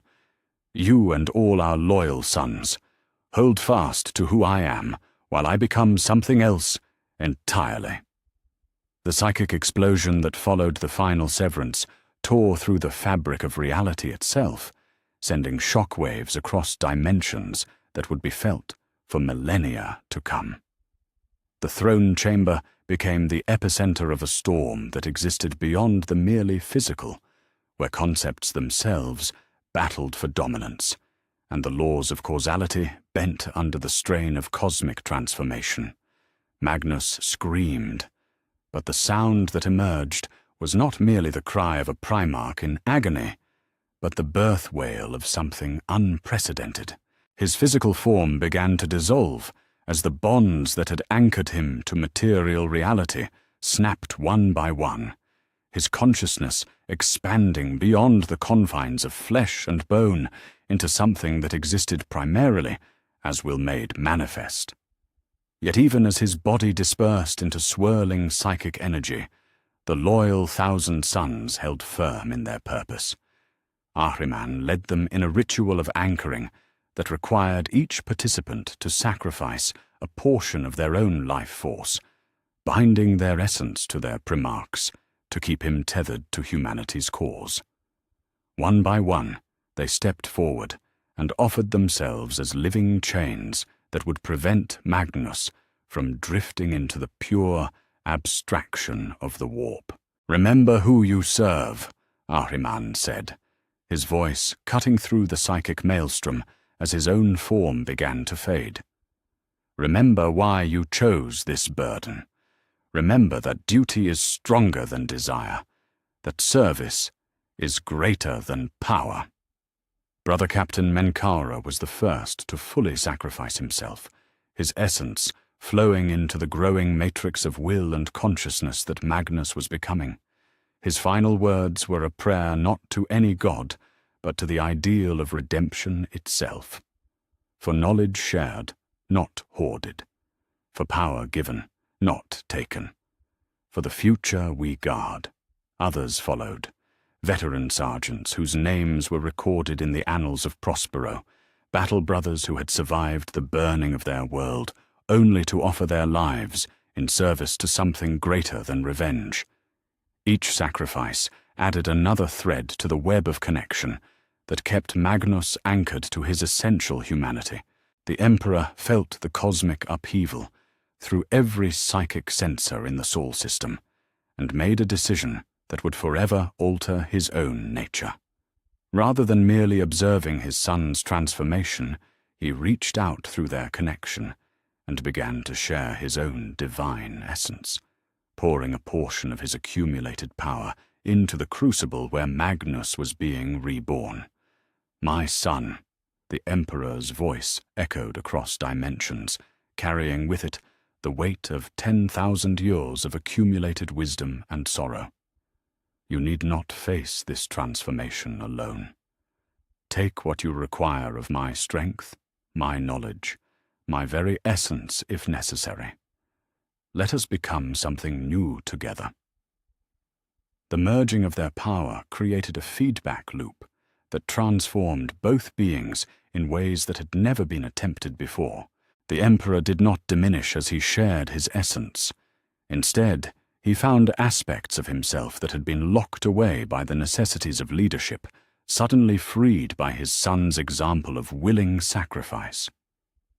Magnus drew upon this shared strength, not to increase his own power, but to maintain his connection to the ideals that had driven his redemption. What emerged from the crucible of transformation was something that defied every category known to theologians and scholars. Magnus had become a being of pure psychic will, a demon in the truest sense of the word, yet he served order rather than chaos, protection rather than corruption. His form shifted constantly between states of matter and energy, yet his consciousness remained firmly anchored to the duty he had sworn to uphold. "I see you clearly now," came a voice from the swirling energy that had once been the Crimson King. "Every soul in the Imperium, every prayer offered in humanity's name, every act of courage performed in the darkness. I am become their guardian, their shield against the abyss that would consume them." The transformation had costs beyond the obvious. Where Magnus had once been bound by the limitations of flesh, he was now subject to entirely different constraints. His existence was tied directly to the faith and will of those he protected. Should humanity ever lose its capacity for hope, for sacrifice, for the choice between good and evil, he would fade from existence as surely as any demon whose patron had abandoned them. More immediately, the psychic explosion had torn wounds in reality that would take centuries to heal. The throne chamber existed in a state of temporal flux, where past, present, and future intersected in ways that challenged sanity. Ancient archaeotech fused with technologies that would not be invented for millennia, while the very air shimmered with possibilities that existed only in potential. Yet the barriers held. Through all the cosmic upheaval and transformation, Magnus maintained his vigilance over the webway breach and the psychic defenses of Terra.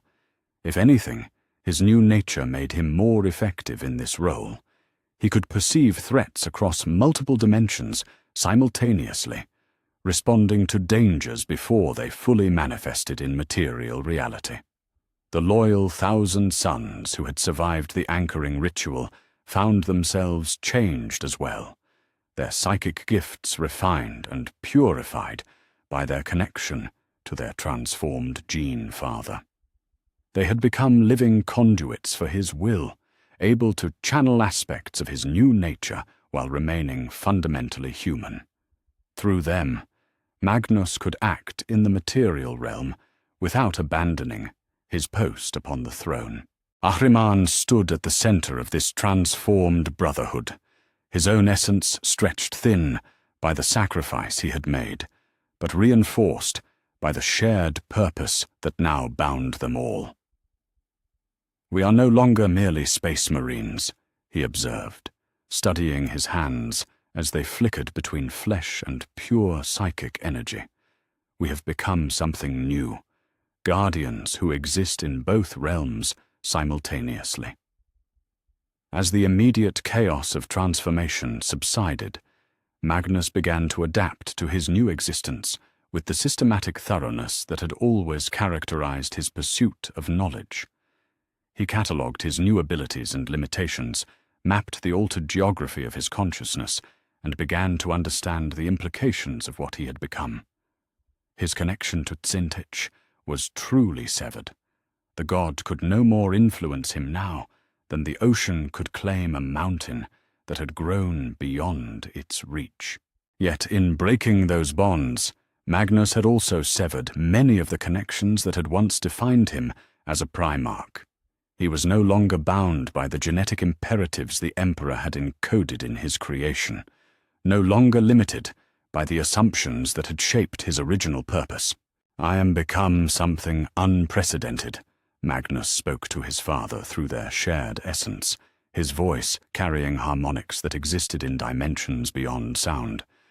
Not order or chaos, not human or demon, but something that transcends these categories entirely. "I wonder if this is what you intended when you first conceived the Primarch project." The Emperor's response came weighted with the sorrow of one who had watched his greatest creation transform into something beyond his direct control.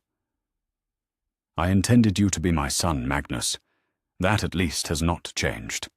You are still the Crimson King, still the guardian of humanity's future. The form matters less than the heart that drives it." Through the palace's corridors, word spread of the throne chamber's transformation. Custodians reported fluctuations in reality that defied measurement, while tech priests recorded machine spirit responses that suggested their most sacred equipment was in communion with entities beyond their understanding.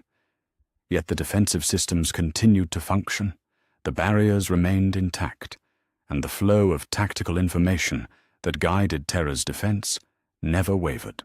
Rogel Dawn entered the transformed chamber with the careful steps of one who recognized that he walked in a place where the normal rules no longer applied. His pragmatic mind struggled to process what he witnessed, walls that existed in multiple time periods simultaneously, air that carried whispers from across the galaxy, and at the center of it all, a figure that blazed with power beyond any Primarch's design, yet spoke with his brother's voice. "Magnus," Dawn said simply, his usual tactical briefing reduced to the essentials by the magnitude of what he witnessed. "Horus's main fleet will reach Terra's orbital defenses within 6 hours. Can you still coordinate our response?" The answer came not in words, but in a sudden clarity that filled Dawn's consciousness. Tactical assessments of unprecedented accuracy, real-time intelligence from across the Sol system, strategic options that took into account variables the Praetorian had not even considered. Magnus's transformation had not diminished his ability to serve Terra's defense. It had elevated that service to cosmic levels. "I am more ready than I have ever been." Magnus's voice carried the certainty of one who could perceive the flow of battle across dimensions. "Let Horus come. Let all the forces of chaos throw themselves against Terra's walls. They will find their enemy transformed beyond their ability to comprehend or counter." The price of victory was clear now. Magnus had become something that existed beyond the normal categories of existence, anchored to humanity by bonds of sacrifice, and will rather than genetics and purpose. He was no longer simply the Emperor's son or the guardian of the throne, but something new, a loyal demon of order, a being of pure psychic will, dedicated to the protection of human potential. The final battle approached, and Terra prepared to face its enemies with a defender unlike any the galaxy had ever known. Magnus the Red was dead, transformed in the crucible of cosmic will. In his place stood something unprecedented, a guardian who could walk between realms, who served neither order nor chaos exclusively, but the higher principle that both served when properly balanced. The Crimson King had become the eternal guardian, and through his sacrifice, humanity had gained a protector who would endure as long as the species retained its capacity for choice, for hope, for the fundamental dignity that made civilization worth preserving. The endgame was at hand, and Magnus faced it not as a Primarch bound by his creation, but as a being who had chosen his own nature through will and sacrifice. The Emperor of mankind had not walked the void between worlds for centuries, yet he stepped into the teleportarium chamber with the confidence of one who remembered when the galaxy was young and uncharted. His golden armor blazed with power that seemed to bend light itself around his perfect form, while the ancient weapon at his side hummed with energies that predated human civilization. Behind him marched the custodian guard in their finest panoply, each warrior a masterpiece of genetic engineering and tactical prowess. "The coordinates are locked, my lord," Captain General Valdor reported, his voice carrying across the chamber with military precision. "Direct translation to the Vengeful Spirit's command deck. The enemy vessel's Geller fields have been compromised by Lord Magnus's influence, allowing for precise materialization, despite their chaos corruption." The Emperor nodded, though his attention was focused on the psychic connection that linked him to his transformed son. Through that bond, he could feel Magnus's presence extending across the Sol system like a web of protective force, monitoring every ship, every battle, every soul that fought in humanity's name. Where once the Emperor would have been forced to divide his attention between offense and defense, now he could commit himself entirely to the coming confrontation. "Hold the line," he spoke, his words carrying across multiple dimensions to reach Magnus in the throne chamber. "Protect our forces, guide their movements, be their shield against the darkness. I go to end this war." Magnus's response came not in words, but in a pulse of absolute confidence and support that flowed through their shared essence. The transformed Primarch's will settled around the Imperial fleet like a cloak of invincibility, psychic barriers that could turn aside demon blades and protect mortal minds from corruption. Every captain felt the change, every crew member sensed the presence that watched over them, and morale soared to heights that defied tactical calculation. The teleportation flash was blinding in its intensity, a burst of pure energy that tore through the fabric of space-time itself. When the light faded, the Emperor stood upon the bridge of the Vengeful Spirit, with his custodians arrayed around him in perfect formation. The vessel that had once been the pride of the Lunar Wolves' fleet was now a monument to corruption, its corridors twisted by demonic influence, and its crew transformed into something that only barely resembled humanity. Horus waited for them in the command throne, his once noble features corrupted by the gifts of all four Chaos gods. The War Master's armor blazed with unholy energies, and his eyes held the madness of one who had gazed too long into the abyss. Around him stood his most trusted champions, Ezekiel Abaddon, Horus Aximand, and other sons of Horus who had followed their gene father into damnation. "Father," Horus said, his voice carrying harmonics that made reality itself recoil.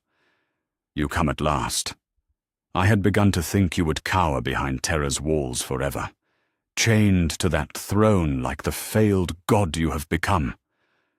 The Emperor drew his blade, the ancient weapon igniting with flames that burned away the chaos corruption in the air around them. "I am no god, Horus. I am your father, and I have come to put an end to the pain you have brought upon our species."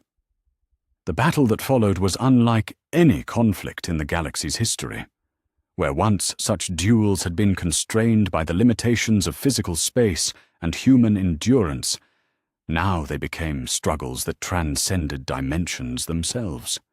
The Emperor fought with the full might of his unbound power, no longer forced to maintain the psychic barriers that had held him captive for so long. Each strike of his blade carved through layers of chaos corruption, while his psychic assaults struck directly at the entities that had claimed his son's soul. He moved with speed that blurred the line between material and immaterial, his form shifting between states of matter as he pressed the attack with relentless precision. Horus met him with the combined gifts of the dark gods, his talon of Horus crackling with energies that could unmake reality itself. The War Master had been elevated far beyond his original design, transformed into an avatar of chaos undivided, whose very presence weakened the barriers between dimensions. Where his claws struck, demons poured through to reinforce their champion. Yet for every daemon that materialized, Magnus was there to banish it. The transformed Primarch's consciousness stretched across the battle, providing support that Horus had not anticipated. Where once the Emperor would have been forced to divide his attention between combat and psychic defense, now he could focus entirely on the duel itself. "This is impossible," Horus snarled, his form flickering between his corrupted present and echoes of the noble Primarch he had once been. The throne was supposed to chain him. The barriers were meant to hold forever. How do you fight with such freedom? The Emperor's response came in the form of a psychic assault that drove Horus to his knees, layers of chaos corruption burning away under the onslaught of purifying force. "Because I am no longer alone, my son.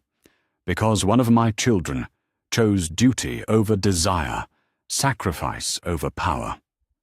Magnus holds the barriers so that I may stand here before you, free to act as a father should." Through the bond that connected them, Magnus felt every moment of the duel as if he stood beside his father, on the bridge of the enemy flagship. He guided Imperial fleet movements with unprecedented precision, coordinating attacks that pressed the traitor forces on multiple fronts simultaneously. Astartes boarding parties materialized in perfect positions, while Imperial Navy vessels struck with accuracy that seemed almost prophetic. The space around Terra became a three-dimensional chessboard, where Magnus held perfect information, and the Emperor wielded unmatched power. Traitor vessels found themselves outmaneuvered at every turn, their communications intercepted, their strategies anticipated, before they were fully formed. The tide of battle shifted decisively in the Imperium's favor for the first time since the heresy began. Aboard the vengeful spirit, Horus felt his certainty crumbling as the reality of his situation became clear. Every assumption he had built his rebellion upon, the Emperor's imprisonment, the Imperium's division, the inevitability of chaos victory, was proving false. His father fought with the freedom of one unbound, while his brother provided support that transcended conventional understanding. "You have lost, Horus," the Emperor said, his voice carrying the weight of absolute truth. "Not to my strength alone, but to the power of sacrifice willingly given. Magnus chose redemption over revenge, duty over desire. Through his choice, the galaxy gains a guardian, and I gain the freedom to end your rebellion." The War Master's response was a roar of rage that shattered reality around them, calling upon every pact he had made with the Dark Gods. The entities that had claimed his soul poured their power through him, transforming his form into something that barely resembled the Primarch he had once been. Yet even this ultimate corruption could not match the combined might of father and son, working in perfect harmony. Magnus felt the moment when the battle reached its climax, sensing through their shared connection the exact instant when his father would need the greatest support. He reached across the void with power that transcended physical limitations, channeling the combined faith of every soul that prayed for the Emperor's victory directly into the duel itself. The psychic resonance that resulted was visible across the soul system, a pillar of golden light that connected Terra to the vengeful spirit and blazed with intensity that could be seen from neighboring star systems. Within that light, the Emperor struck his final blow, not with blade or psychic force, but with the pure concept of paternal love made manifest. Horus screamed as the corruption that had claimed his soul burned away under the assault of unconditional forgiveness. For one moment, just one, he was the noble Primarch again, the War Master who had stood at his father's side during the Great Crusade, the son who had wanted nothing more than to make his gene sire proud. In that moment of clarity, he saw what his choices had cost, felt the weight of every betrayal and every death that had followed in their wake. "Father," he whispered, his voice carrying the anguish of genuine recognition. "What have I done? What have I become?" "You became lost, my son," the Emperor replied, gathering the broken form of his first-found Primarch in arms that blazed with healing light. "But even the lost can find their way home." Yet the victory came at a cost that would echo across the ages. The energies Horus had channeled in his final assault, the combined might of 4 Chaos gods, focused through a single vessel, had torn wounds in the Emperor's perfect form that defied even his regenerative abilities. Golden blood flowed from cuts that revealed depths of suffering no mortal frame should have been able to contain. Magnus felt his father's pain through their connection, sensing immediately the magnitude of the wounds that victory had required. The injuries were not merely physical, but spiritual, cuts in the Emperor's very essence that would take millennia to heal. Yet even in his agony, the Emperor's first thought was for his transformed son. "Can you hold the throne alone?" the Emperor asked, his voice growing weaker as the adrenaline of battle faded and the true cost of victory became apparent. "The barriers will need constant attention while I recover, and the Imperium will need guidance that I may not be able to provide." "I can hold them," Magnus replied, his consciousness already extending to encompass responsibilities that would have overwhelmed any lesser being. "Rest, Father. Heal as you may. The Imperium will endure under our protection." As the Emperor collapsed into healing stasis aboard his flagship, as the broken remnants of Horus's rebellion fled into the Eye of Terror, as the Sol system began to count the cost of the war that had torn the galaxy apart, Magnus expanded his influence to fill the void left by his father's injury. Where once he had been merely the guardian of Terra's psychic defenses, now he became the invisible hand that guided the Imperium's recovery. The victory was complete, yet it was also the beginning of a new age. The Emperor lived, but would require centuries of recuperation, while Magnus held vigil from the Golden Throne as both guardian and regent. The price of triumph had been paid in full, measured not in treasure or territory, but in transformation and sacrifice. Horus was gone, the rebellion was broken, and humanity had survived its greatest trial.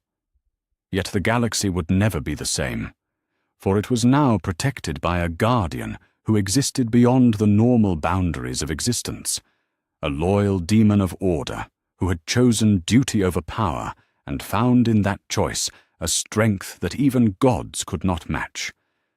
The age of the Crimson Guardian had begun, and with it, humanity gained a protector who would endure as long as the species retained its capacity for hope, for sacrifice, and for the fundamental choice between light and darkness that defined the nature of civilization itself. In the throne chamber of the imperial palace, Magnus felt the weight of eternity settling upon his transformed consciousness. The Emperor slept in healing stasis.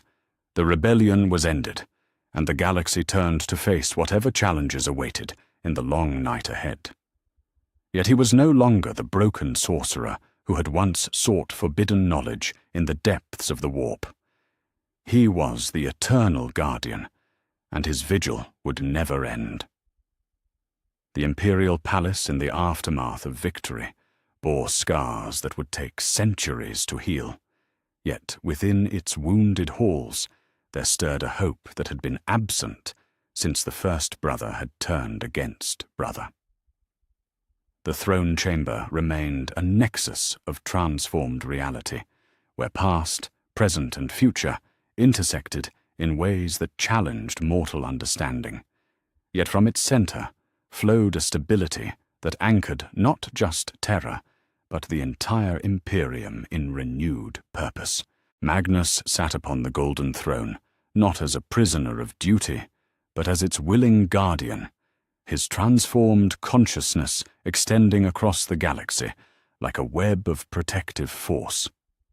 Through the psychic networks that connected every world where humanity dwelt, he felt the pulse of reconstruction beginning, worlds scarred by civil war slowly returning to productivity, populations emerging from hiding to rebuild what had been destroyed, hope kindling in hearts that had known only desperation. In the palace's medici chambers, the Emperor lay in healing stasis, surrounded by the most advanced life support systems the Mechanicum could devise. His wounds were beyond the merely physical, cuts in his divine essence that required careful treatment and patient recovery.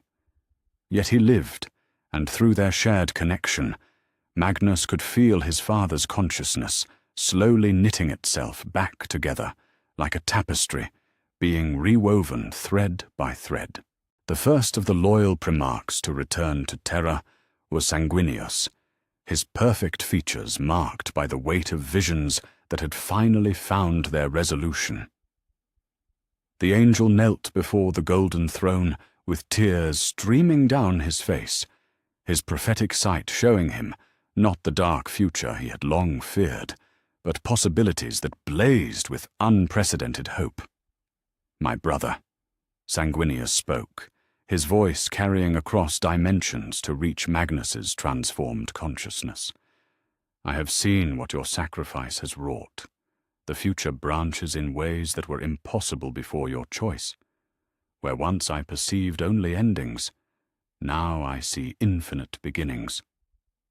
Magnus's response came not in words, but in a sharing of perception that allowed Sanguinius to experience the galaxy as the guardian of the throne now saw it. Every human soul blazed like a small star in the web of consciousness that Magnus maintained, each one precious beyond measure. The angel felt his brother's love for the species they both protected, a devotion refined by sacrifice into something approaching the divine. Robert Guilliman arrived within days, his practical mind already working on the administrative challenges of rebuilding an empire that had been torn apart by civil war. The Lord of Ultramar brought with him detailed reports from across the galaxy, worlds that required immediate aid, supply lines that needed restoration, populations that must be relocated away from chaos corruption that would take decades to fully cleanse. "The scale of reconstruction is unprecedented," Guilliman reported, standing before the throne with data slates arrayed around him, like the tools of a master craftsman. Yet with proper coordination and resource allocation, we can achieve in decades what would normally require centuries. The question is whether we have the central authority to maintain such coordination. Magnus's answer came in the form of enhanced clarity that flowed through Guilliman's consciousness, tactical assessments, and strategic projections that took into account variables the Primarch had not even considered. The Guardian of the Throne could perceive supply needs across the galaxy simultaneously, coordinate efforts between distant worlds, and ensure that resources flowed to where they were most critically needed. "I see," Guilliman said, his analytical mind processing the implications of his brother's expanded capabilities. "You have become not merely the protector of humanity, but its invisible administrator. Every decision can be optimized, every resource allocation perfected through your oversight." Yet it was Lion L. Johnson who raised the question that troubled them all. The Master of the Dark Angels had always been a creature of secrets and hidden knowledge, and he alone among the Primarchs seemed to truly understand the cost of what Magnus had become. "You are eternal now," the Lion observed, his pale eyes studying the figure upon the throne with something approaching sorrow. "Bound not by flesh but by duty itself. What happens to you if humanity no longer needs protection? What becomes of the Guardian when there is nothing left to guard?" The question hung in the transformed air of the throne chamber, like a blade suspended over all their hopes. Magnus felt the weight of eternity in his brother's words, the understanding that his sacrifice was not merely for the current crisis, but for all the challenges that would come after. Yet he found no regret in the contemplation, only a deep peace that came from knowing his purpose was aligned with something greater than individual desire. "Then I will fade as I should," Magnus replied, his voice carrying the acceptance of one who had chosen his fate with full understanding of its implications. "I exist to serve, not to endure for my own sake.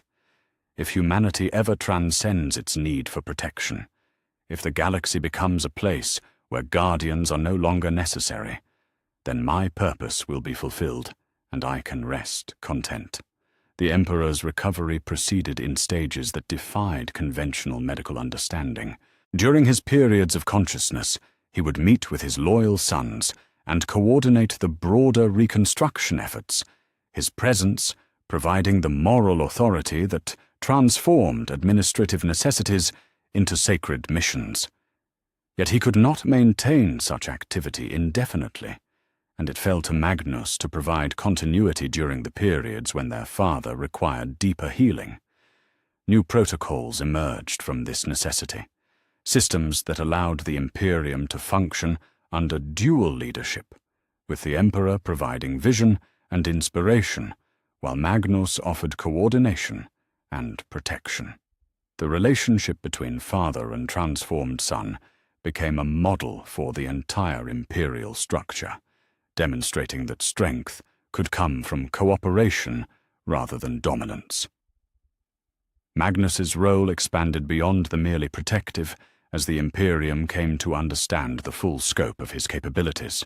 Human psychers across the galaxy found their development guided by subtle influences that helped them resist corruption while maximizing their potential for service.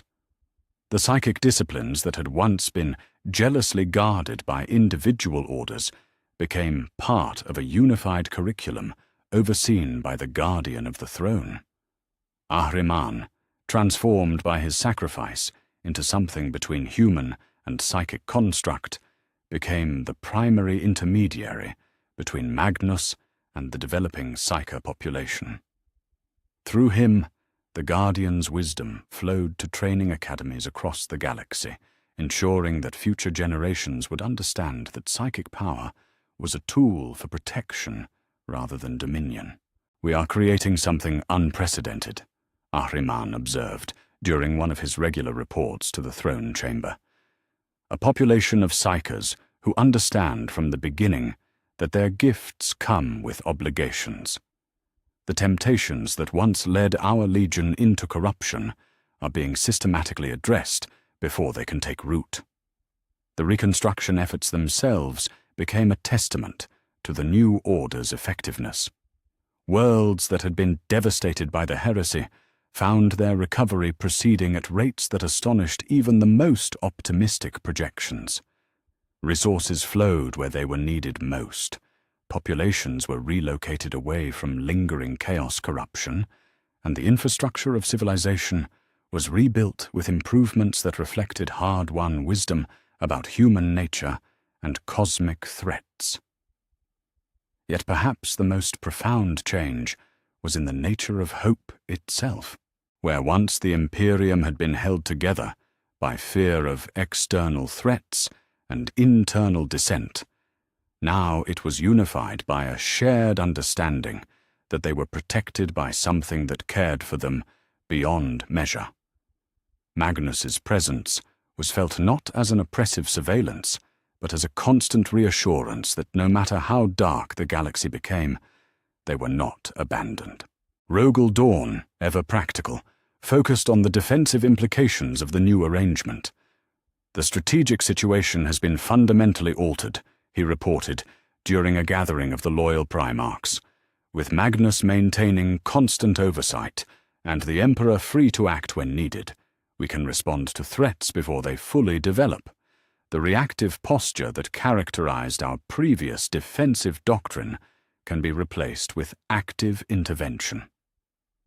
The Iron Warriors' rebellion had been shattered along with Horus's main force, but Perturabo himself had escaped into the Eye of Terror, along with the other surviving traitor Primarchs. Magnus could sense them in the depths of the warp, plotting revenge and seeking new sources of power. Yet their threat had been fundamentally diminished by the changed cosmic balance. "Let them scheme," Magnus said when asked about the escaped traitors. "They flee into exile believing they have preserved the seeds of future rebellion. They do not understand that the galaxy they knew no longer exists. We are not the same Imperium they betrayed, nor are we defended by the same limitations that once constrained us." The bittersweet nature of Magnus's existence became clear during the quiet moments when the immediate crises had been addressed and the machinery of reconstruction hummed with efficient purpose. He could perceive every human soul in the Imperium, feel their joys and sorrows, their hopes and fears, yet he could never again walk among them as he once had. His isolation was the price of his expanded awareness, a loneliness that stretched across eternity itself. Yet in that solitude, he found a peace that had eluded him during his mortal existence. No longer driven by the scholar's hunger for forbidden knowledge, no longer tempted by the power that corruption offered, he had discovered that service itself was the greatest reward. Every life protected, every world saved, every moment of hope preserved in the darkness. These were the true treasures that made his sacrifice worthwhile. The loyal 1,000 sons who had survived their transformation served as living links between their gene father and the material realm, carrying aspects of his consciousness into the galaxy while maintaining their essential humanity. Through them, Magnus could act in the physical world when necessary, yet their independent will ensured that he did not become a tyrant through omnipresence. "We are his hands in the galaxy," one of the transformed Astartes explained to a gathering of Imperial commanders. "Yet we are not puppets dancing to his will. He guides but does not control, protects but does not dominate. In learning this balance, we have found what our Legion was always meant to become." As the first year after Horus's defeat drew to a close, the Imperium had achieved a stability that surpassed even the golden age of the Great Crusade. Worlds that had been lost to rebellion were brought back into the fold. Populations that had suffered under chaos rule were liberated and healed, and the infrastructure of interstellar civilization was rebuilt with improvements that reflected the lessons learned through suffering. Magnus felt each success like a personal vindication, proof that his choice had been correct despite its terrible cost. Yet he also understood that this was only the beginning. The galaxy remained a dangerous place where humanity's survival could never be taken for granted. His vigil would continue for as long as the species required protection, his consciousness expanding to meet whatever threats might emerge from the darkness between the stars. The new Imperium had been born not from conquest, but from sacrifice, not from domination, but from service. At its heart sat the Eternal Guardian, watching over humanity with love refined by duty and strength tempered by wisdom. The galaxy would never again be the same, for it was now defended by one who had chosen to become something beyond mortal limitations in service of an ideal greater than personal ambition. The age of rebuilding had begun, and with it, humanity stepped forward into a future that blazed with possibilities that had once seemed impossible. Magnus held his vigil, the Emperor slowly healed, and the galaxy turned toward whatever challenges awaited in the vast darkness of space, secure in the knowledge that they were protected by guardians who would never abandon their watch. 10,000 years had passed since Magnus the Red first took his place upon the Golden Throne, and in that vast expanse of time, the galaxy had become something that even his prophetic visions had not dared to imagine. The throne chamber existed now as a nexus where past, present, and future converged in harmonious balance, its transformed reality serving as a window through which the Crimson Guardian could perceive the full scope of what his sacrifice had wrought. The Imperium of the 40th millennium bore little resemblance to the desperate realm that had emerged from the ashes of the Horus heresy. Where once 1,000,000 worlds had cowered in darkness, now they blazed with the light of genuine civilization. Not merely the preservation of ancient knowledge, but the active pursuit of new understanding, guided by wisdom rather than reckless ambition. Technology had advanced beyond the crude maintenance of Dark Age relics to genuine innovation that served human flourishing rather than mere survival. Magnus felt each achievement like a personal vindication, every breakthrough in medicine or engineering flowing through the psychic networks he maintained to touch his consciousness with validation that his eternal vigil had been worthwhile.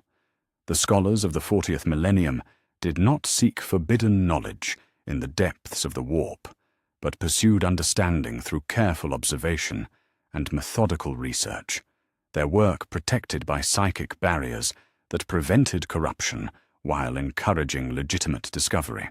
From his throne, Magnus could perceive the Emperor moving through the corridors of the palace with the vitality of one who had found purpose renewed through partnership rather than isolation. 10 millennia of active leadership had transformed the master of mankind from the distant god figure of necessity into something more approachable yet no less magnificent, a father who could visit his children rather than a prisoner chained by duty to a throne of suffering. "My son," the Emperor said, as he entered the throne chamber for their weekly communion, his perfect features showing no sign of the terrible wounds that had once brought him so close to death. The reports from the Segmentum solar show crop yields exceeding projections by 15%. The agricultural innovations developed on Ultramar have been successfully adapted to 17 different world types. Magnus smiled, though his transformed nature made the expression something beyond mere physical gesture.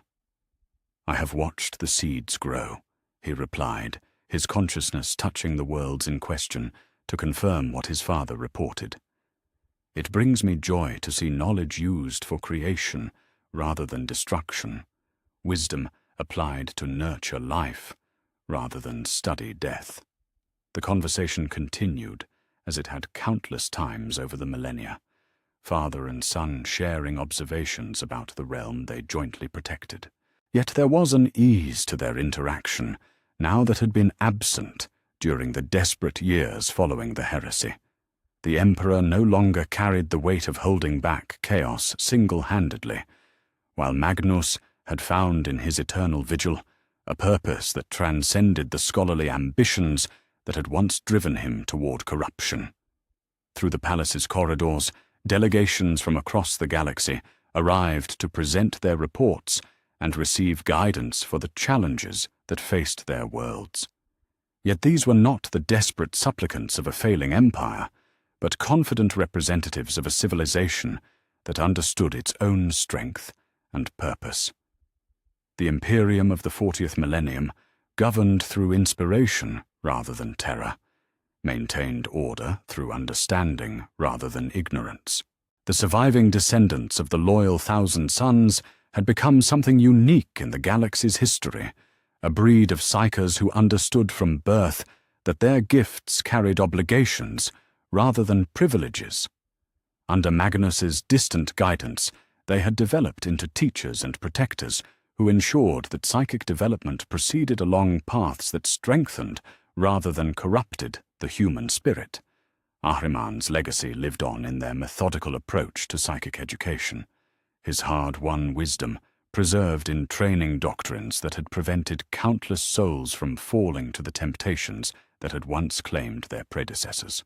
The Prosperan Academy on Titan graduated another cohort yesterday, reported librarian Menkara, not the long-dead captain who had sacrificed himself during Magnus's transformation, but his genetic descendant who bore both his name and his dedication to duty. 47 new psychers certified for service across 12 different specializations. Not one showed signs of corruption exposure during their final examinations.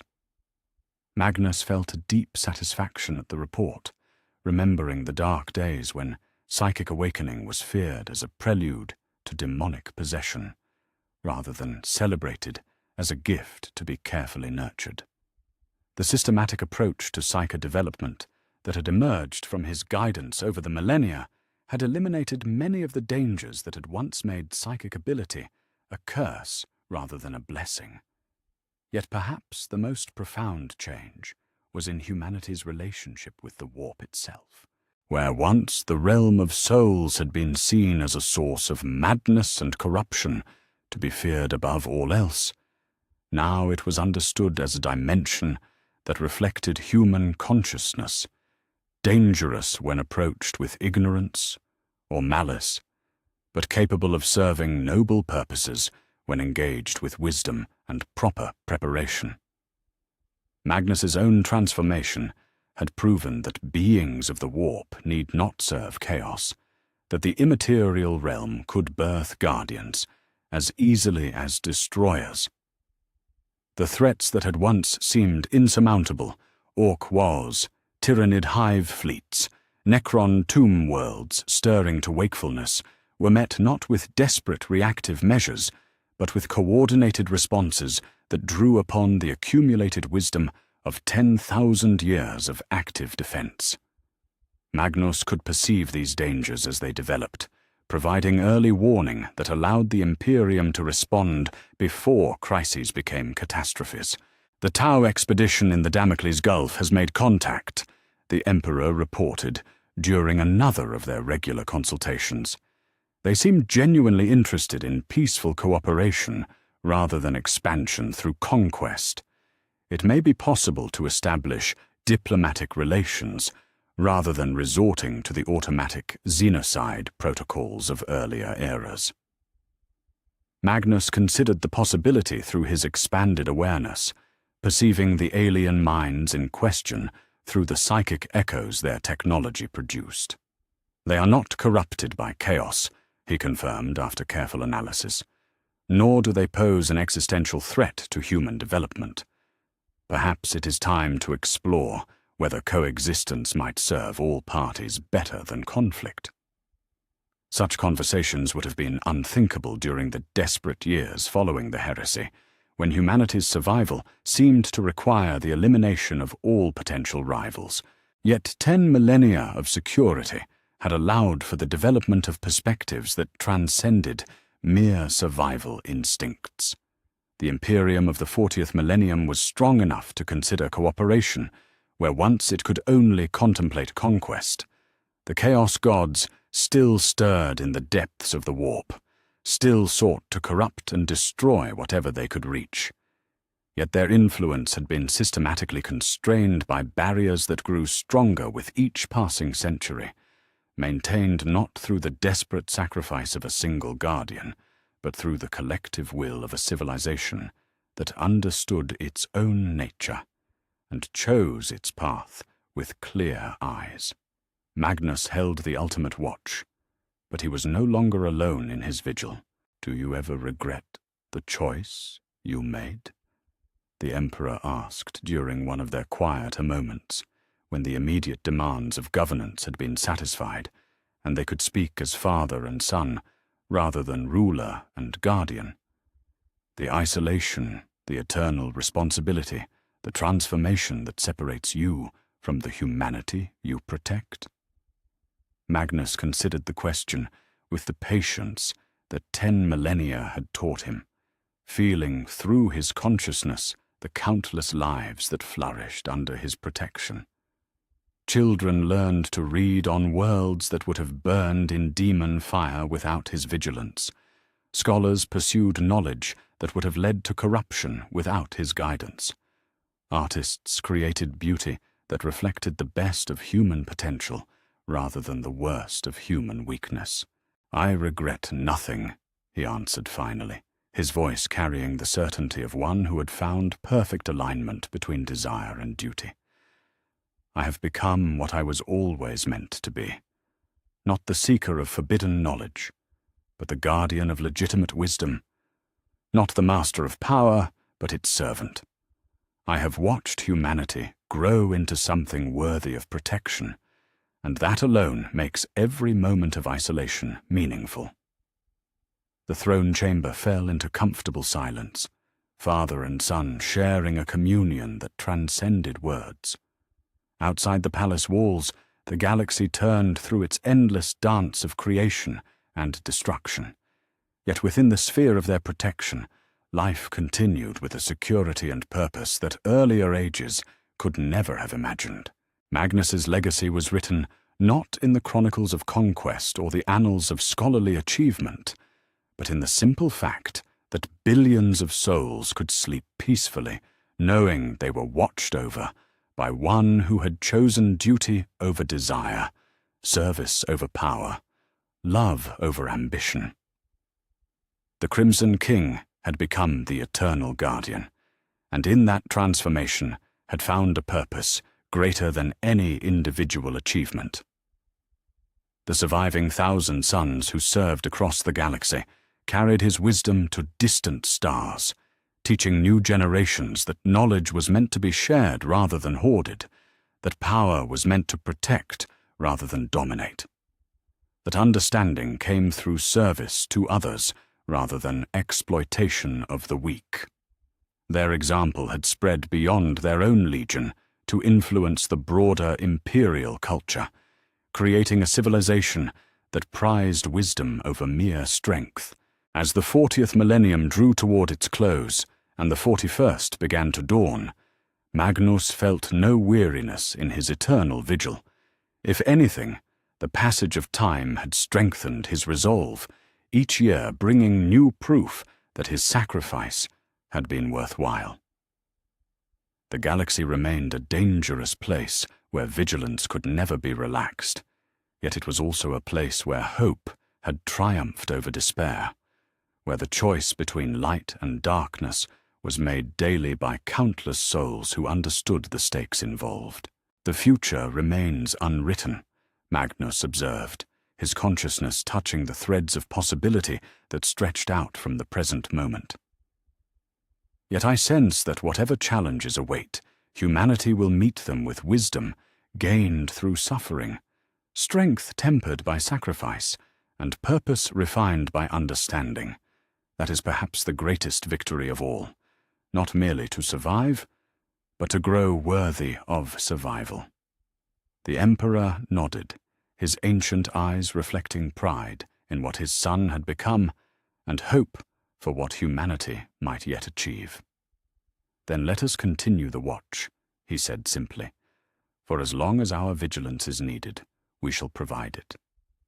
And in the depths of the Golden Throne, where reality bent to accommodate consciousness expanded beyond mortal limitations, Magnus the Red, the Crimson King, the Eternal Guardian, the willing sacrifice who had chosen redemption over revenge, settled into another day of the vigil that would never end. The galaxy turned through space and time, its countless worlds harboring life that flourished under the protection of one who had learned that true strength came not from what one could take, but from what one chose to give. The price of protecting humanity had been paid in full, measured not in treasure or territory, but in transformation and love. And somewhere in the depths of the warp, where the dark gods plotted their eternal schemes of corruption and destruction, they felt the presence of their eternal enemy, not as the desperate prisoner of necessity, but as the willing guardian of hope itself, standing watch over a species that had learned to choose light over darkness, love over hatred, sacrifice over selfishness. The vigil continued, as it always had, as it always would, until the last star burned cold in the void and consciousness itself faded into the silence between thoughts. Magnus had found his purpose at last, and in serving it had discovered that some chains were not prisons, but wings.